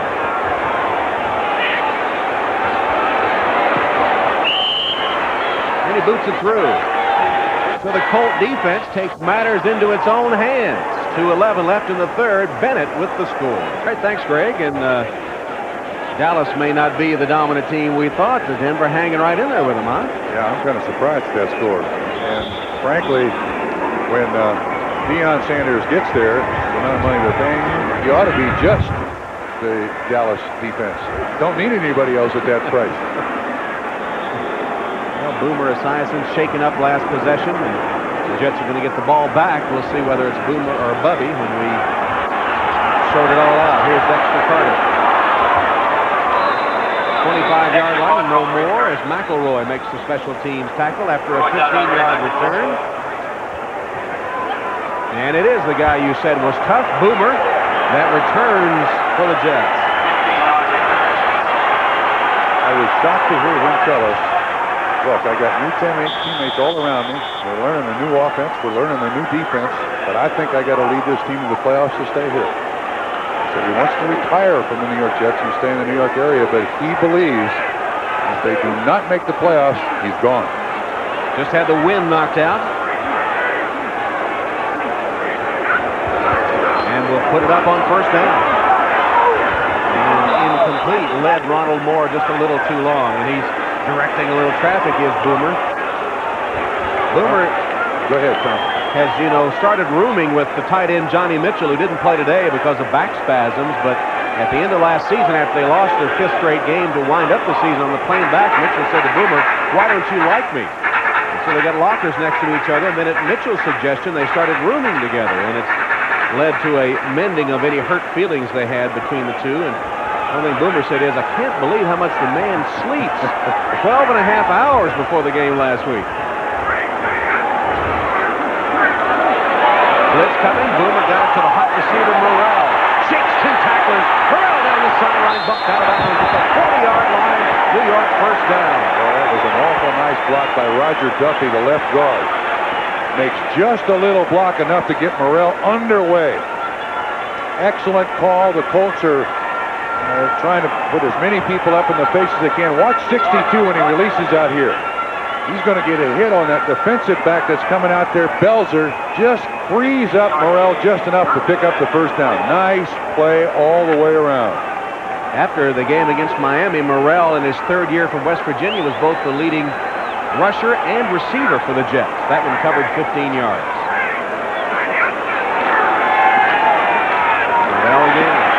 This time running the football, and effectively, to midfield, and a gain of 9. Freddie Joe Nunn finally got him down. I don't know why this kid doesn't get the ball more. You see that nice little shake back there in the backfield? Saw that the point of attack was crowded, breaks it back inside. We can see the move here. Outside, plants his feet back inside. Excellent vision to go where the blocking takes him. Rich Kotite called him an excellent change of pace back. I have to think about using him all the time if his production continues. Up back, Baxter has the first down for the Jets as we come to the final seconds of the 3rd quarter.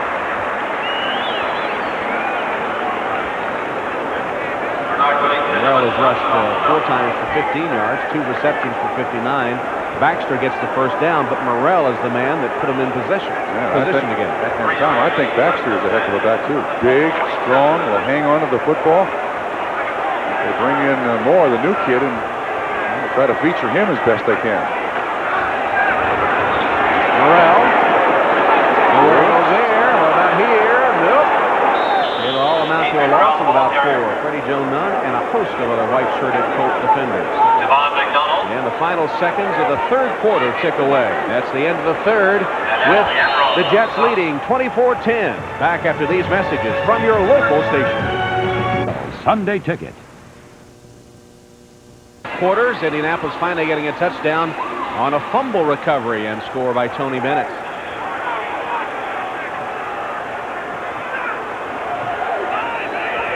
Second and 14 for New York.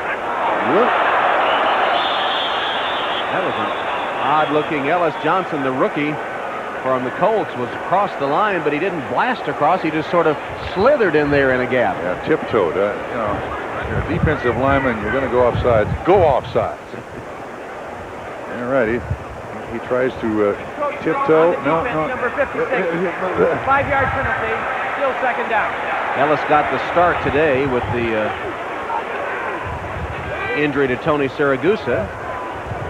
Rookie 1st-round draft choice, the 15th player taken. I think they ended up calling Tony Bennett's number, but obviously it was Ellis Johnson that was deepest into the Jet backfield. Deepest into the backfield, yes. Bennett made contact with this, and Ellis, with that tiptoe move, didn't touch anybody. Boomer throws it away. You see how smart Boomer is? He was in the pocket, was going to throw it away, realized, no, it'll be intentional grounding. Gets outside the tackle, throws it out of bounds. No intentional grounding. Presence of mind. What a difference for the Colt defense in a week. Last week, though they lost in overtime to Cincinnati, they held the Bengals without a single 3rd down conversion in 9 tries. But today, the Jets are 4 of 6 on 3rd down. There's no shortage of bad things that happen to the Colts today. That's just another one, Tom. 3rd and 9 for the Jets here. What they've done. Oh, wide open. Morrell couldn't catch up to it. He was streaking down the sideline and no one around it. I'm not sure whether it went through his hands or not. It looked like it went right between them. Right through his hands. That should have been caught. There's no sun in his eyes. The ball is, again, well thrown by Boomer Esiason. He recognizes Morrell is uncovered. Oh, that was a reject. He was already counting that touchdown, I think, was his problem. Man, that hit the post. Hanson with the punt. That will sail into the end zone on the fly. I think that's what they had in mind. There is a penalty marker back upfield. 46 yards if it counts. It'll come out to the 20. And it'll be against the Jets, and I'm sure the Colts will decline and take the ball at the 20-yard line.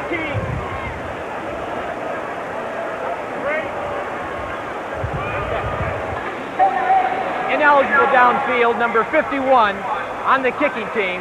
Penalty is refused. Touchback, first down. So the Colts will have a first down at their own 20 when we return, but they trail 24-10.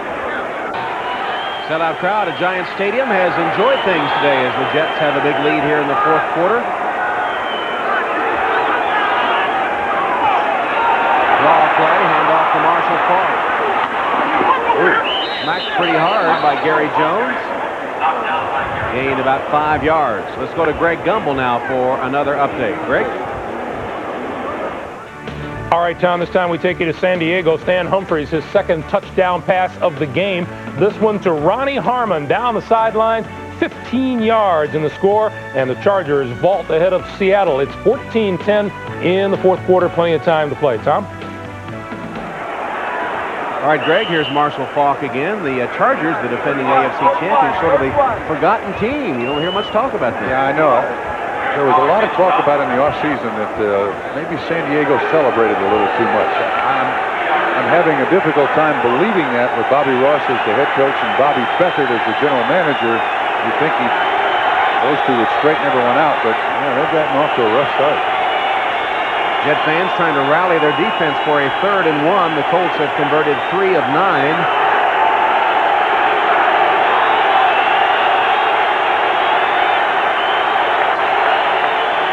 Faulk pulls to the first down. He crossed the 30, and he will have it. Well,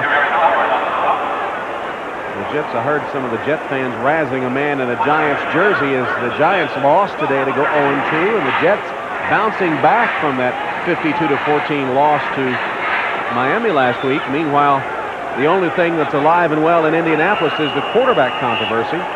Once again, Jim Harbaugh has replaced Craig Erickson. Yeah, how do you ask the question this week who your starting quarterback is? Jets take a timeout here. Comes with 12:53 left in the game. New York up 24-10.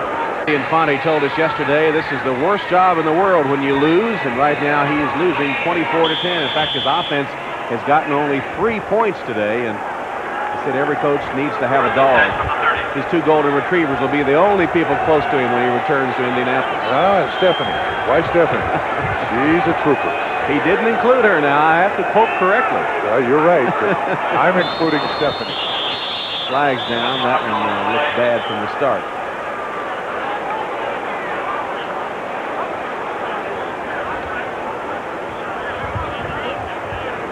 Larry Nemmers will fill us in. Jets think it's against Indianapolis for illegal procedure. Neutral zone infraction on the defensive team. That's a 5-yard penalty. Still first down. And the Jets were wrong, but that's, I think, the 5th neutral zone infraction penalty. Watch Harbaugh's head. Didn't really bob his head, but you could tell the difference in the voice inflection there. Cost the Jets 5. It's 1st and 5 Indianapolis. 12:53 remaining. They're down 14. Draw play handoff to Potts. And Potts punishing would-be tacklers from midfield. Mo Lewis was sort of just hanging on his back. Went for 14 yards. Somehow, they have to get the combination of Potts and Faulk more involved in the running game. They give it to Roosevelt Potts too infrequently, in my estimation. So many defenses are going to be set to stop Marshall Faulk. First down at midfield for Indianapolis. Marshall Faulk in the slot at the bottom of the screen. Harbaugh chased, unloads it to Faulk. He's one-on-one with the linebacker who pumps him out of bounds. That was Wilbur Marshall. Didn't go for any of the moves, just wrapped him up. Gain of 5 or 6 yards. Goodness. You saw Roosevelt Potts come up the line of scrimmage to help with pass protection. Bobby Houston ran right over it. I mean, planted him. Bobby Houston's coming here. You're going to see Potts come up here to try to help with the pass protection. Watch what happens. Houston bounces outside. Bam! Puts Potts right on his keister. I didn't think that was possible. I didn't either.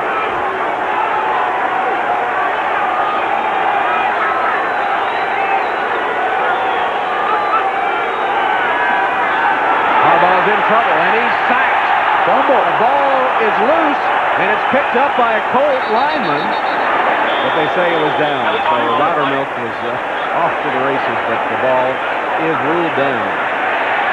And intentional grounding called on Harbaugh. I'll tell you what, though. I thought that ball bounced out of his did too. hand and hit Loudermilk, 63. Marvin Washington again, a great pass rush move, this time on Eric Malum, the guard. Well, he did throw it. That's grounding, sure. Yeah, he did throw it. Malum is right in Harbaugh's face. Hugh Douglas, 99, coming from the other side. Number 4. And this is getting uglier for the Colts. Penalty, This it's a 10-yard penalty and loss of down. back to training camp, something. This is. Well, if Ted Marchibroda looks a little cold, I don't think it's the wind that's blowing. It's the performance of his Colts in the first 2 games that has left him cold. And they were so much looking forward to the first 3 games. Cincinnati, Jets, Buffalo, and then the bye week. There were some who were even talking about 3-0. Now they're really looking forward to that bye week. Can't come soon enough, and now we must go to Buffalo next week.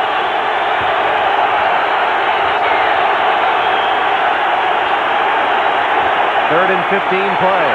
Harbaugh steps up and has his man. It's complete to Turner, and he will have a first down across the 40-yard line. Clutch play, Harbaugh to Turner. Great throw. I mean, Harbaugh steps up. Watch Turner. This is kind of the prevent attitude of the New York Jets. They let him just release right through the zone. He's certainly there to make the catch. That's an easy completion. There wasn't much pressure on Harbaugh, but threw it well. So the Colts get a first down at the 38 of the Jets. They're not dead yet. Delayed handoff. Marshall Faulk trying to use his blockers. Finally lowers his head to the 30, where he's pushed back by Mo Lewis.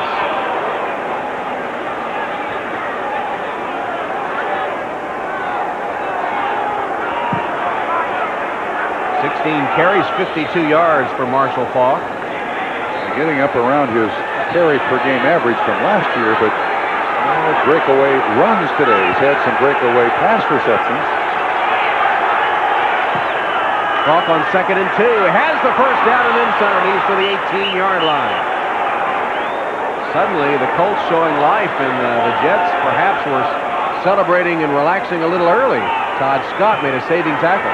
Jim Piccarella, the defensive coordinator, for 12 years he was connected with Bud Carson. They were buddies, and he said last week, when you give up 52 points, now it's my defense. Workhorse Marshall Faulk is to the 15-yard line.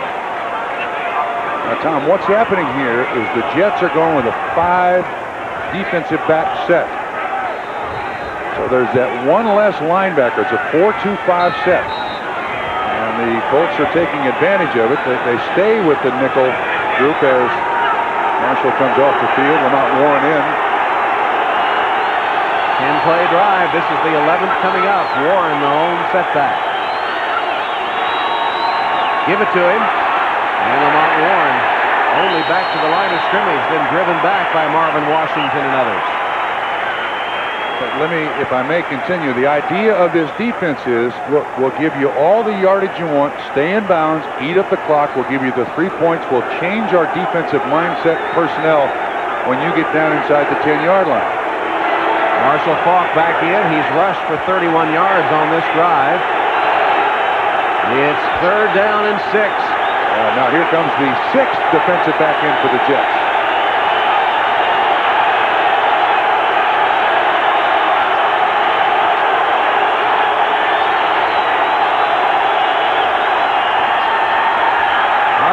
Protection and room to run, and then throws it, and a tremendous catch by Dawkins. Dawkins went down to knee level to haul that one in and scores the touchdown ahead of Otis Smith. Good scramble by Harbaugh, good catch by Dawkins. Absolutely.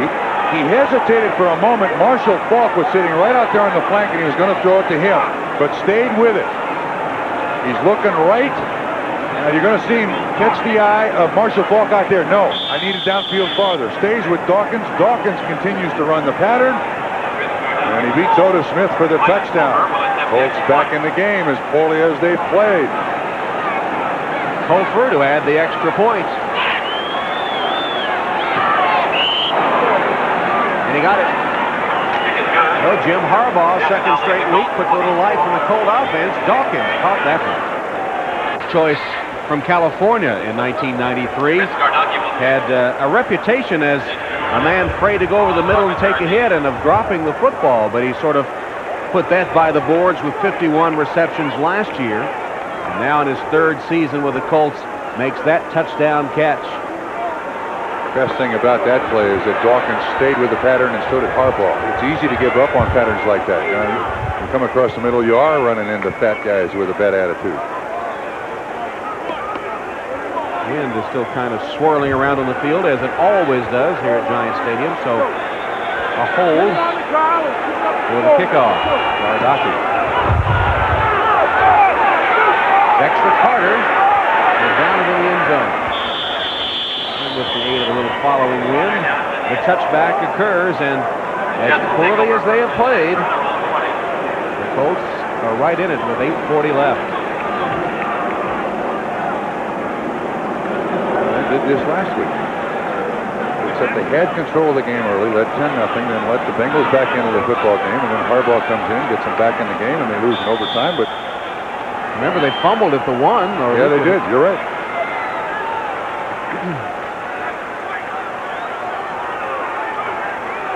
Now it's up to the Colt defense to get the ball back. Jets have it at their own 20, leading 24-17. Play action fake. Boomer Esiason. Not much there for Baxter, who is bumped out of bounds by Devon McDonald.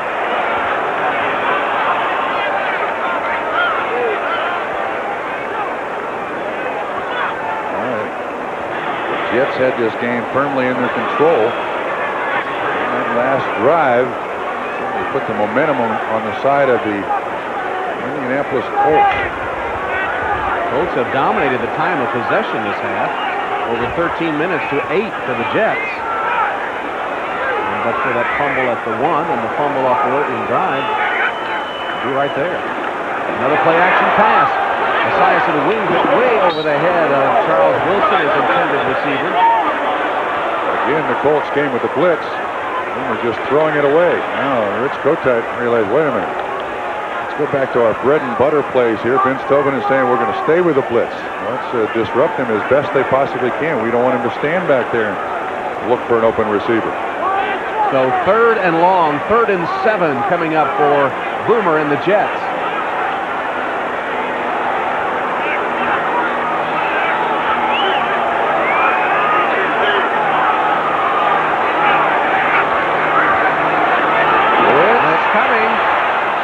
Completion made. Wilson. Another move and a block. He rolls out of bounds at the 43-yard line. Man in coverage was Ashley Ambrose, 33 behind Wilson. Boomer does a great job of avoiding the rush. Tobin, see if you can see 59 from your left. Yes, Stephen Grant, right, hanging on Boomer Esiason, makes the completion. Again, an excellent job of the blitz pickup and again staying with the pattern. 18-yard gain and a Jet first down. The clock continues to roll at 7:30.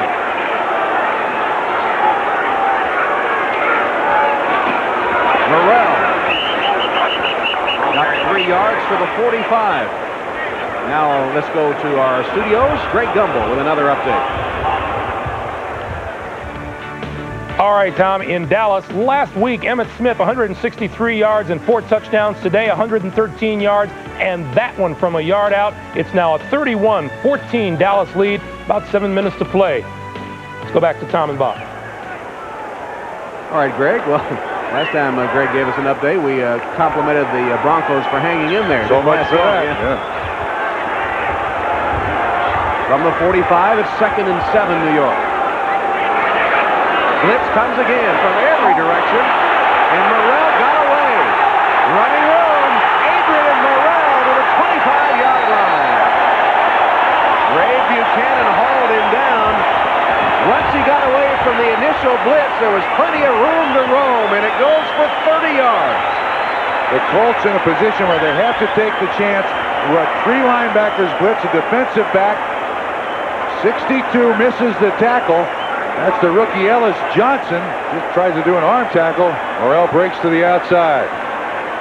Oh, that'll run your defense out of the blitz. We got to find something else to do. Yeah, they came with a wholesale blitz, and they did get burned for 30 yards. First down, New York at the 25 of Indianapolis. Now less than 6 minutes to play. Morrell dancing his way for a couple of yards. Not to go back to the Dallas-Denver game. Deion Sanders is worth a $12 million bonus and $5 million a year, whatever it is. What is Emmitt Smith worth? Well, that's probably what he's going to be saying about tomorrow, or his agent anyway. Timeout taken here by Indianapolis with 5:43 left in the game. Saving a little time for his offense should they get the ball back and a chance to perhaps tie the game if the defense can stiffen here. 6-play drive, the big one, that 30-yard run by Adrian Morrell. He now has rushed, thanks to that, for 46 yards and caught passes for 59. 2nd and 8. Fumbled by Boomer, and looks like the Colts have it. The exchange from center was not good. The ball laying on the turf, and the Colts recover. Jason Belzer, 29 again, faking the blitz up to the line of scrimmage, made Boomer pull out too quickly. I guess those two haven't decided exactly who has the ball yet. I think Stephen Grant was the man that pounced on it for the Colts.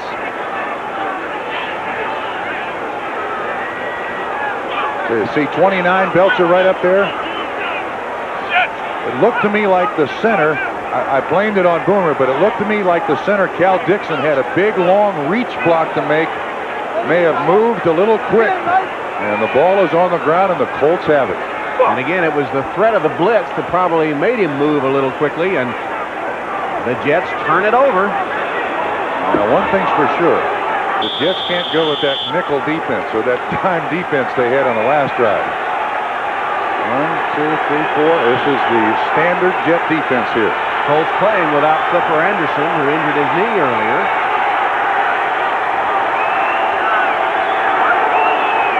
Jim Harbaugh. Turner. First down, gain of 12. The ball out to the 37-yard line. Otis Smith with the hit on Turner after he made the reception, as Craig Erickson, second straight week, pulled at quarterback and has seen Jim Harbaugh move the club.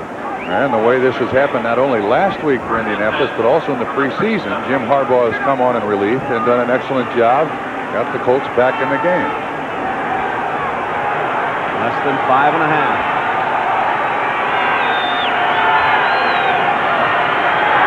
Draw to Falk. Marshall Falk to the 42-yard line. Mo Lewis, the tackle. And Tom, again now, Jets go with the nickel package. One less linebacker, they run Falk. They go with their base defense. 5-yard pickup. And they throw. Falk netted 5 yards on that one. It's 2nd and 5.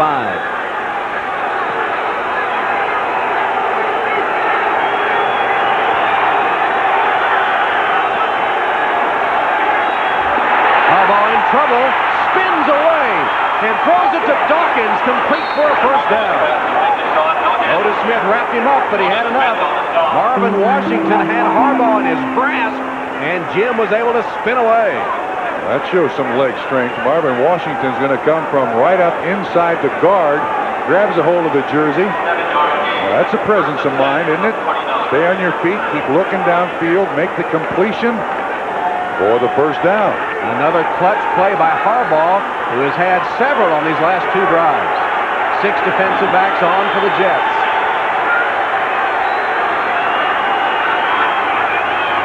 This could be a free one for Indianapolis. Harbaugh lines up and heaves it downfield, incomplete. Dawkins was closest to it. Harbaugh knew he had a chance for a free one there because the Jets' Marvin Washington jumped offside.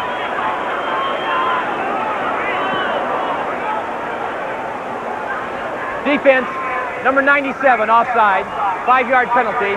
Still first down. I can't imagine why the Jets have been offside so many times today.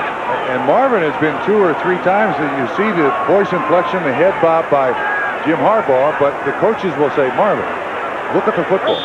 Watch the football. When it moves, yeah. Richie's saying to the ref, he's bobbing his head. He's bobbing his head.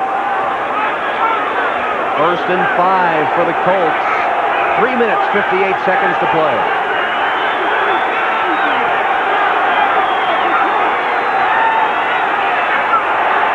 Harbaugh's pass complete to Falk. Wrapped up at the 40-yard line. He'll have enough for a first down. Lewis and Smith ready for him. But the first down reception made by Marshall Falk. Each team with 2 timeouts left. The clock moving toward 3:40. 24-17 game. Giant stadium. Very quiet.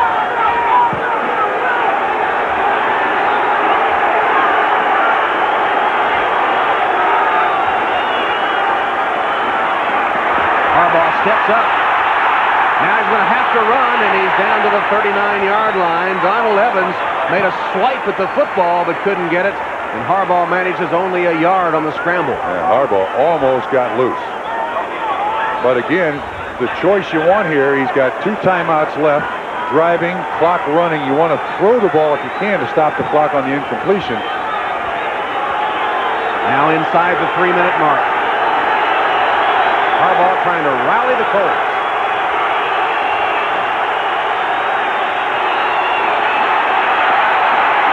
Again the pressure, and again Harbaugh escapes. Harbaugh up the sideline, out of bounds, inside the 30, and a flag down for a late hit by Donald Evans. That was a dumb play by Donald Evans. That's 15 on top of the game, no question about that. Legs kind of give out here by Harbaugh. There's the sideline, he's down. Boy, he dives at that first down marker, and then Evans with a very, very stupid play.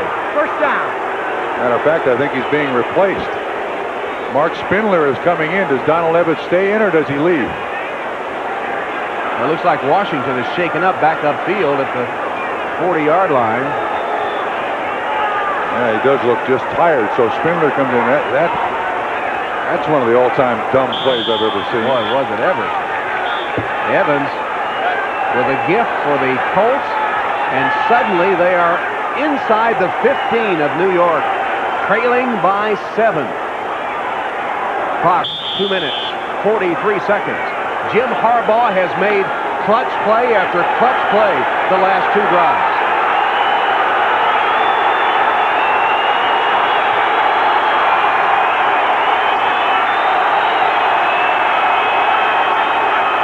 Blitz comes. Harbaugh has a man. Falk for the touchdown.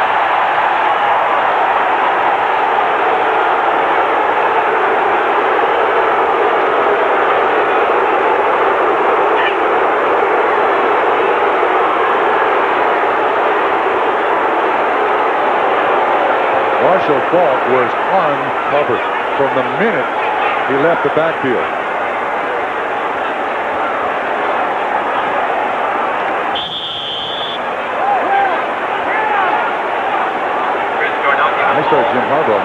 Yes, no question.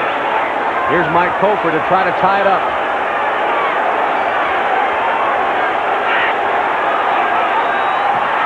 And Cofer has done it. There is a penalty marker down. Flag on the play. I think it's running into the kicker. Right, could be. Personal foul. Aaron Glenn going for the block, runs into Cofer. Here's the touchdown. You see the blitz. Mo Lewis is one of the guys blitzing. Marshall Faulk runs the out pattern. No one pays any attention to him whatsoever. Easy 6. And then a running into the kicker on the point after. Cofer hits it through, and then is knocked down. Somebody down at his legs can't pick up the number of the individual who did it, but 2 very dumb plays. That was Aaron Glenn, 31 at his legs. 2 very dumb plays in that drive. So we're tied at 24, and the Jets know about blowing leads. Perhaps the turning point last season was when Dan Marino led the Dolphins to a comeback here at Giant Stadium. You remember this?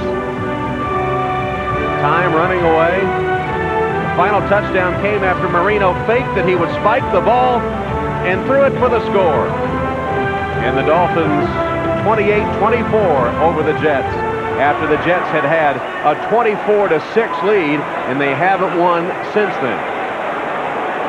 Aaron Glenn was the man in coverage. Mark Ingram was the receiver for the Miami Dolphins. And you know, Jim Harbaugh, as Gardocki gets set to kick it off from the 45 after the penalty. Jim Harbaugh on that scoring drive hit all 4 of his passes, including the touchdown pass, and rushed for 10 yards. He really was the man that led that drive for the Colts.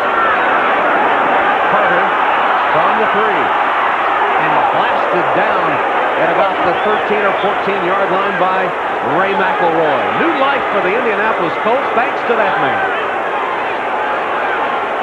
Look at Harbaugh. He's trying to put the fear of God in his teammates on the sideline. Come on, we're not done yet. 9 of 12, 2 touchdowns. The Jets have absolutely let this football game, momentum-wise, slip totally away. Same old Jets? Same old Jets, same old Colts. Which is it?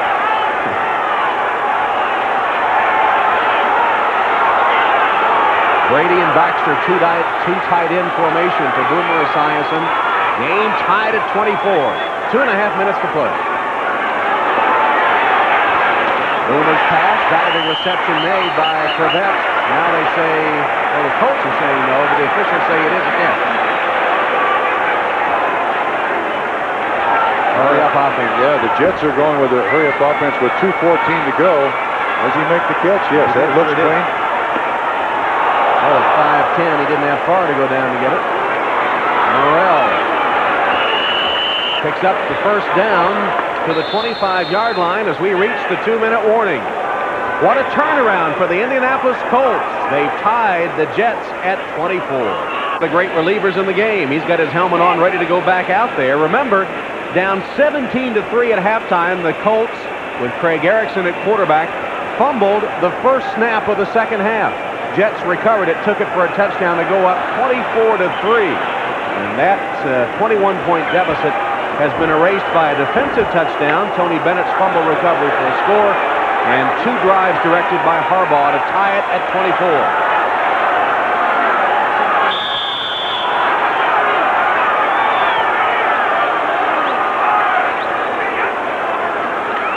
First down pass from Esiason. Leaves it complete to Brady. Kyle Brady has it at about the 32-yard line, and they'll be ready to go again with their hurry-up. Rod and Buchanan the tackle.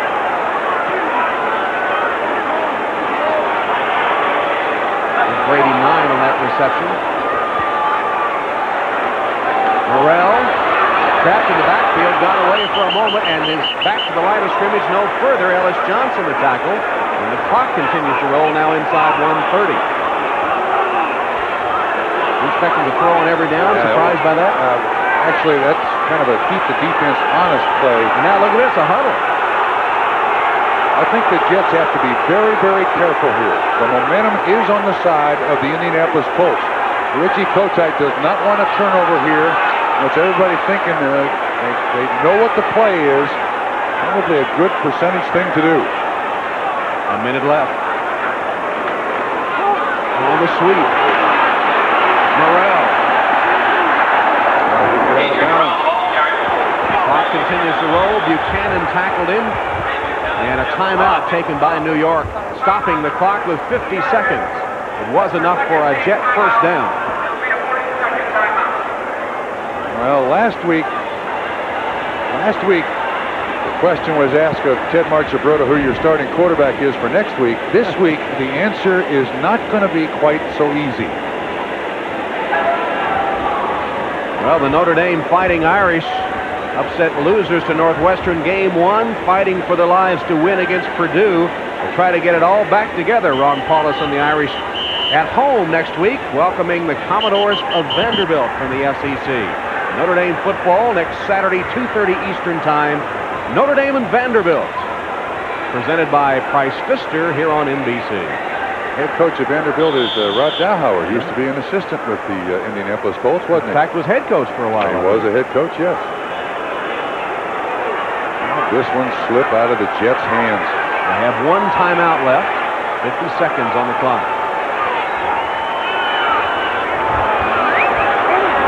Esiason finds Morrell. Got away from 2 men, but not the third. Nice open field tackle made by Jason Belzer. And the Jets use their final timeout. Morrell's a real find. I don't know why the Jets won't use him more often. I agree with you. For some reason, like that Bernie Parmalee kid down in Miami, a special teams player has a great deal of difficulty convincing the coaches that he can carry the load in the offense. But Morrell, who was pigeonholed as one of those special teams players, every time he gets in there, he does an excellent job.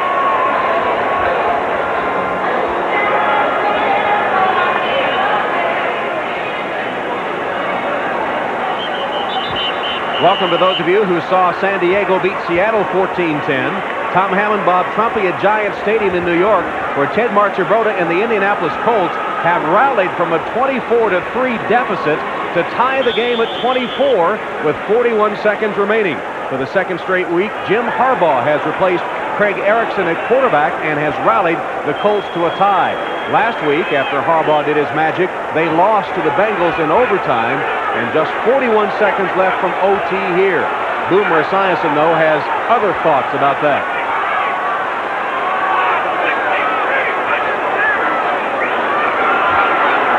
Swing it complete to Morrell. Falls down and then is covered by the Colt defense.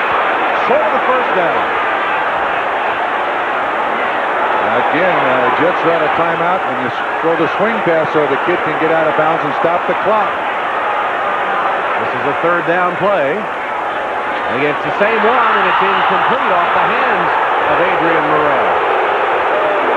That's a tough pass to throw. Do you lay that incompletion on Morrell or Esiason? You asking me? Yes. Actually, I think that's on Boomer. He was a little nonchalant throwing the ball out there.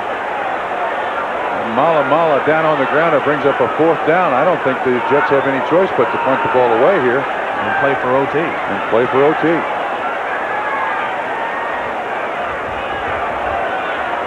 Richie Kotite came here. He wanted this team to be tougher. They had Indianapolis buried. Absolutely buried. After Indianapolis fumbles, first play of the second half, Jets win and score. They were buried. And they let them back up and in the game.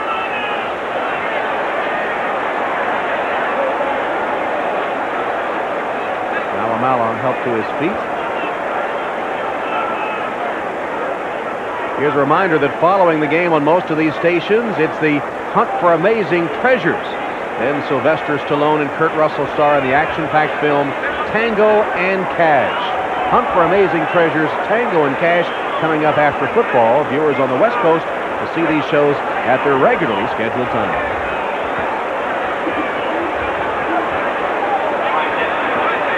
Brian Hansen, punt formation for the Jets. The Colts don't have anybody back.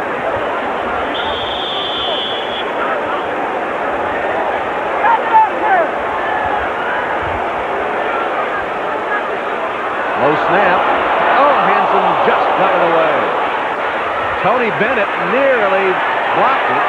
Takes a good jet bounce and will be down at about the 11-yard line with 7 seconds showing on the clock.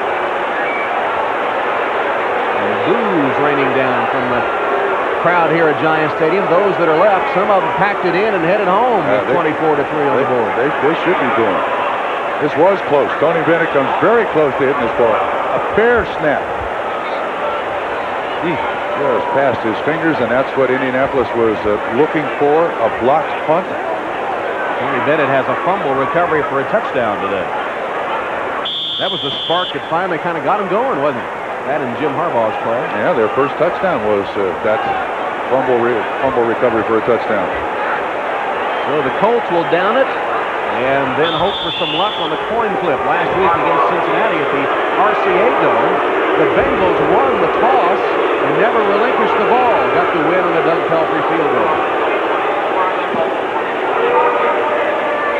And the boos. Doesn't take much for people in this area of the country to boo it. They have every right to boo today. Look at that. Some are still leaving here before overtime starts. Same old Jets. Same old fans.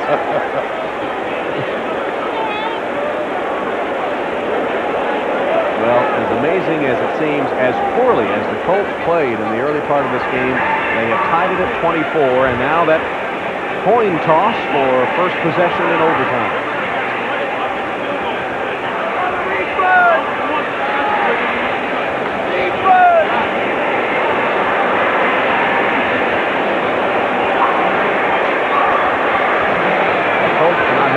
Very good record in overtime, counting last week's loss.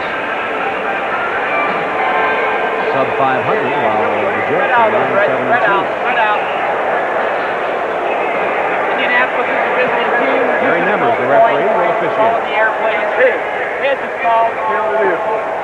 And tails. The New York Jets have won the toss. They would like to receive big goal. So Rich Kotite and the Jets have won the toss and will receive to start overtime. We're tied at 24. Overtime coming up after these messages from your local station. Indianapolis Colts, courtesy of that young man right there, Jim Harbaugh. 2 touchdowns. And they were comatose before he came in. And have lost a couple of key players. Flipper Anderson, their leading receiver, and starting linebacker Quentin Corey out on their defense. Eugene Daniel, a starting corner, also.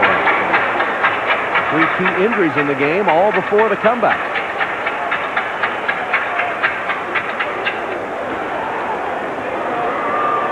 See the official winding the clock as the kickers are on the time clock, the 25-second clock this season. Gardocki ready to boot it to get overtime going.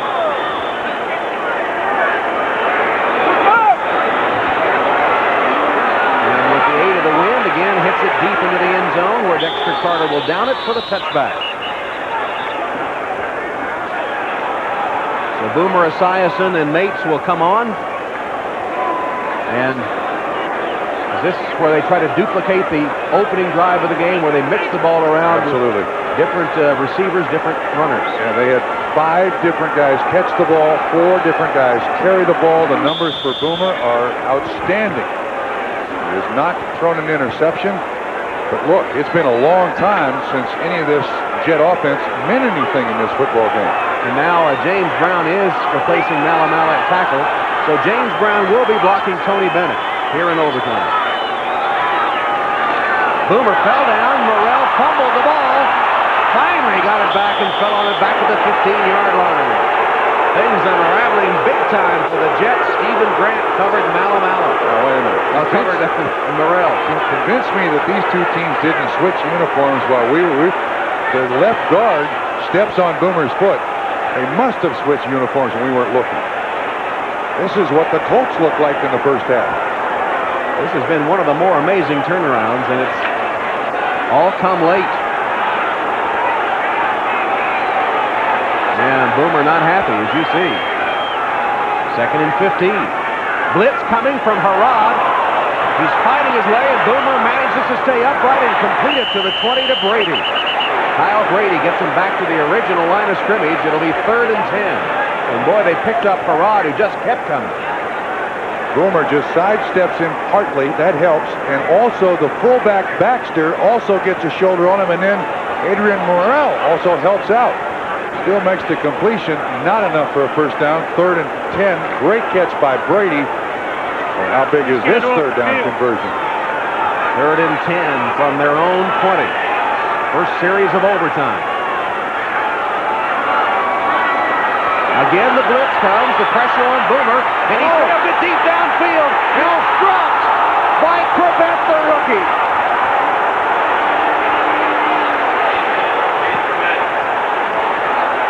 I don't think 36 Damon Watts of Indianapolis got a hand on it. Welcome to those of you who saw the Cowboys beat the Broncos. We're in overtime at Giant Stadium where the Colts have rallied from a 24-3 deficit. 3rd and 10. Boomer Esiason sends it toward the free agent rookie Rain Crevette from Hofstra, the Cinderella story, and he drops it. It was Ashley Ambrose in coverage, and there was no contact. He should have caught it. Brian Hansen punts. Bronson lets it bounce. He takes a good jet bounce. Back to the 37-yard line where the Colts will take over for their first possession in overtime, a 43-yard punt. Well, the Colts looked so bad they trailed 17-3 at halftime. In the first possession of the 3rd quarter, they fumbled. The Jets took it in for a 24-3 advantage. That's when the Colts on their next possession went to Jim Harbaugh for Craig Erickson at quarterback. They got a defensive touchdown, a fumble recovery by Tony Bennett for the first touchdown for Indianapolis. And then Harbaugh with 2 drives directing them to a 24-24 score. Welcome to those of you who saw the Bengals beat Jacksonville 24-17. Tied in overtime. Delayed handoff, Marshall Faulk. Flag down as Faulk is taken to the turf at the 48-yard line by Gary Jones. It'll be a hold against the Colts. Faulk doesn't like it, but the call will go against him. Holding. 67 offense. 10-yard penalty from the spot of the foul. Still first down. Will Wolford with the hold. And if there was one play that seemed to ignite the Colts, it was this defensive touchdown by Tony Bennett. Moore on the carry. Ball is knocked loose. Bennett picks it up. It's an easy ramble down into the end zone, and you're right. That was the momentum changer right there. And then Jim Harbaugh with some clutch plays on 2 scoring drives. And the Colts, who lost to Cincinnati in overtime last week, made it to the extra period here. This is their first possession after the Jets punted on their first. Harbaugh swings it in the flat. Warren chased out of bounds by Victor Green. Forced out of bounds by Victor Green. It'll be 2nd and long for Harbaugh. If there's a star of the game, there he is. Not only has he inspired his teammates with making the completions, but he's avoided the rush, avoided a couple of tacklers to continue a play and make a completion. And he's over on the sideline yelling and screaming at his teammates, come on, let's get him. And Lindy Infante, the offensive coordinator, I think, is a new starting quarterback for the Colts.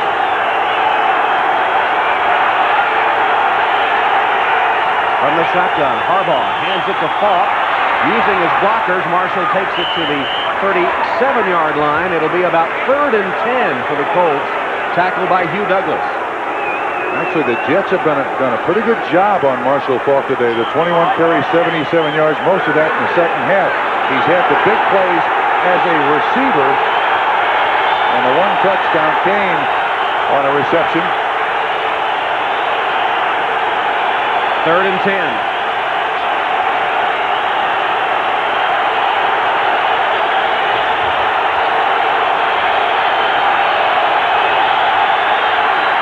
Harbaugh buying some time. Wings it downfield, complete. Dawkins with a catch in traffic at the 40 of the Jets. He took a shot from Victor Green and held on to the football. 23 yards and a Colt first down. Boy, that was a rifle shot by Jim Harbaugh.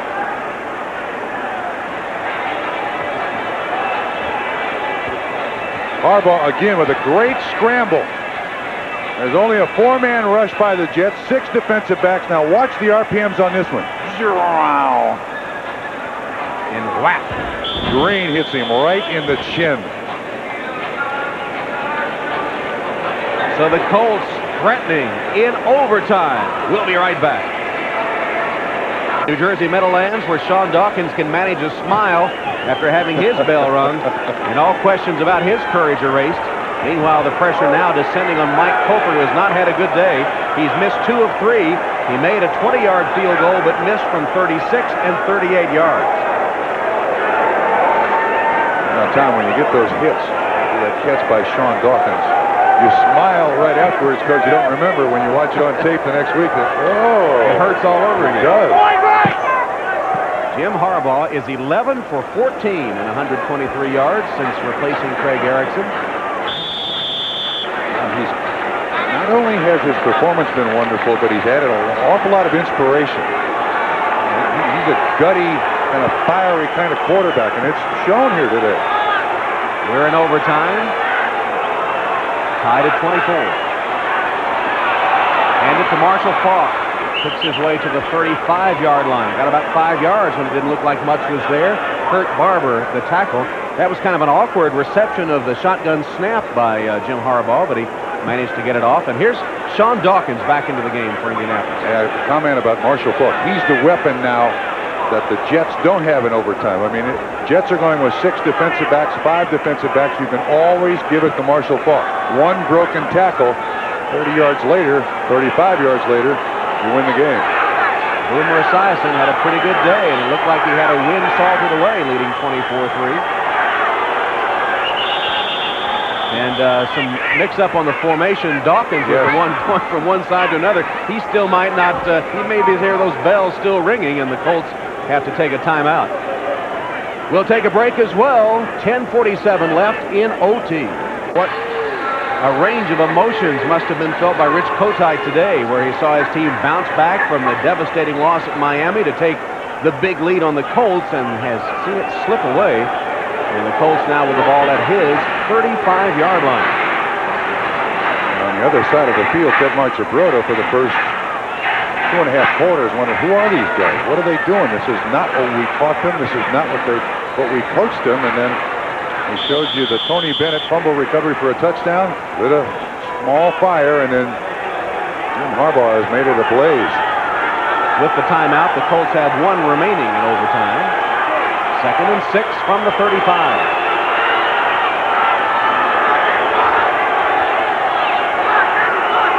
Blitz comes.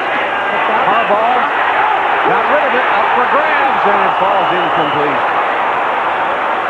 Mo Lewis right in the face of Jim Harbaugh, and that one went sort of straight up in the air, but no Jet could catch up to it. Well, that was a gutty defensive call by Jim Beccarella of the Jets. Both Wilber Marshall and Mo Lewis go on the blitz. Mo Lewis runs right over Marshall Faulk to get in Harbaugh's face. And it ends up an incompletion. Now on 3rd and 6, do you play it safe, play for the field goal, or do you go up top? 35, 45, and 7. That's out of his range. You got to go for the first down here.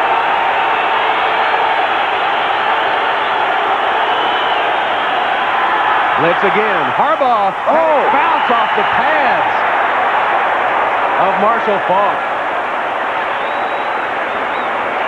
So Cofer will try the field goal. It's going to be about 52 yards. Oh, Tom, they have the perfect call against the blitz defense. You get the ball in the hands of Marshall Faulk. He runs in for the touchdown. It's not just a first down. He comes out of the backfield. There's no one there to cover Marshall Faulk. Bam. Reject. Turned up. He turned his head upfield. So Cofer will try it from 52. He's missed from 36 and 38. For the win in overtime.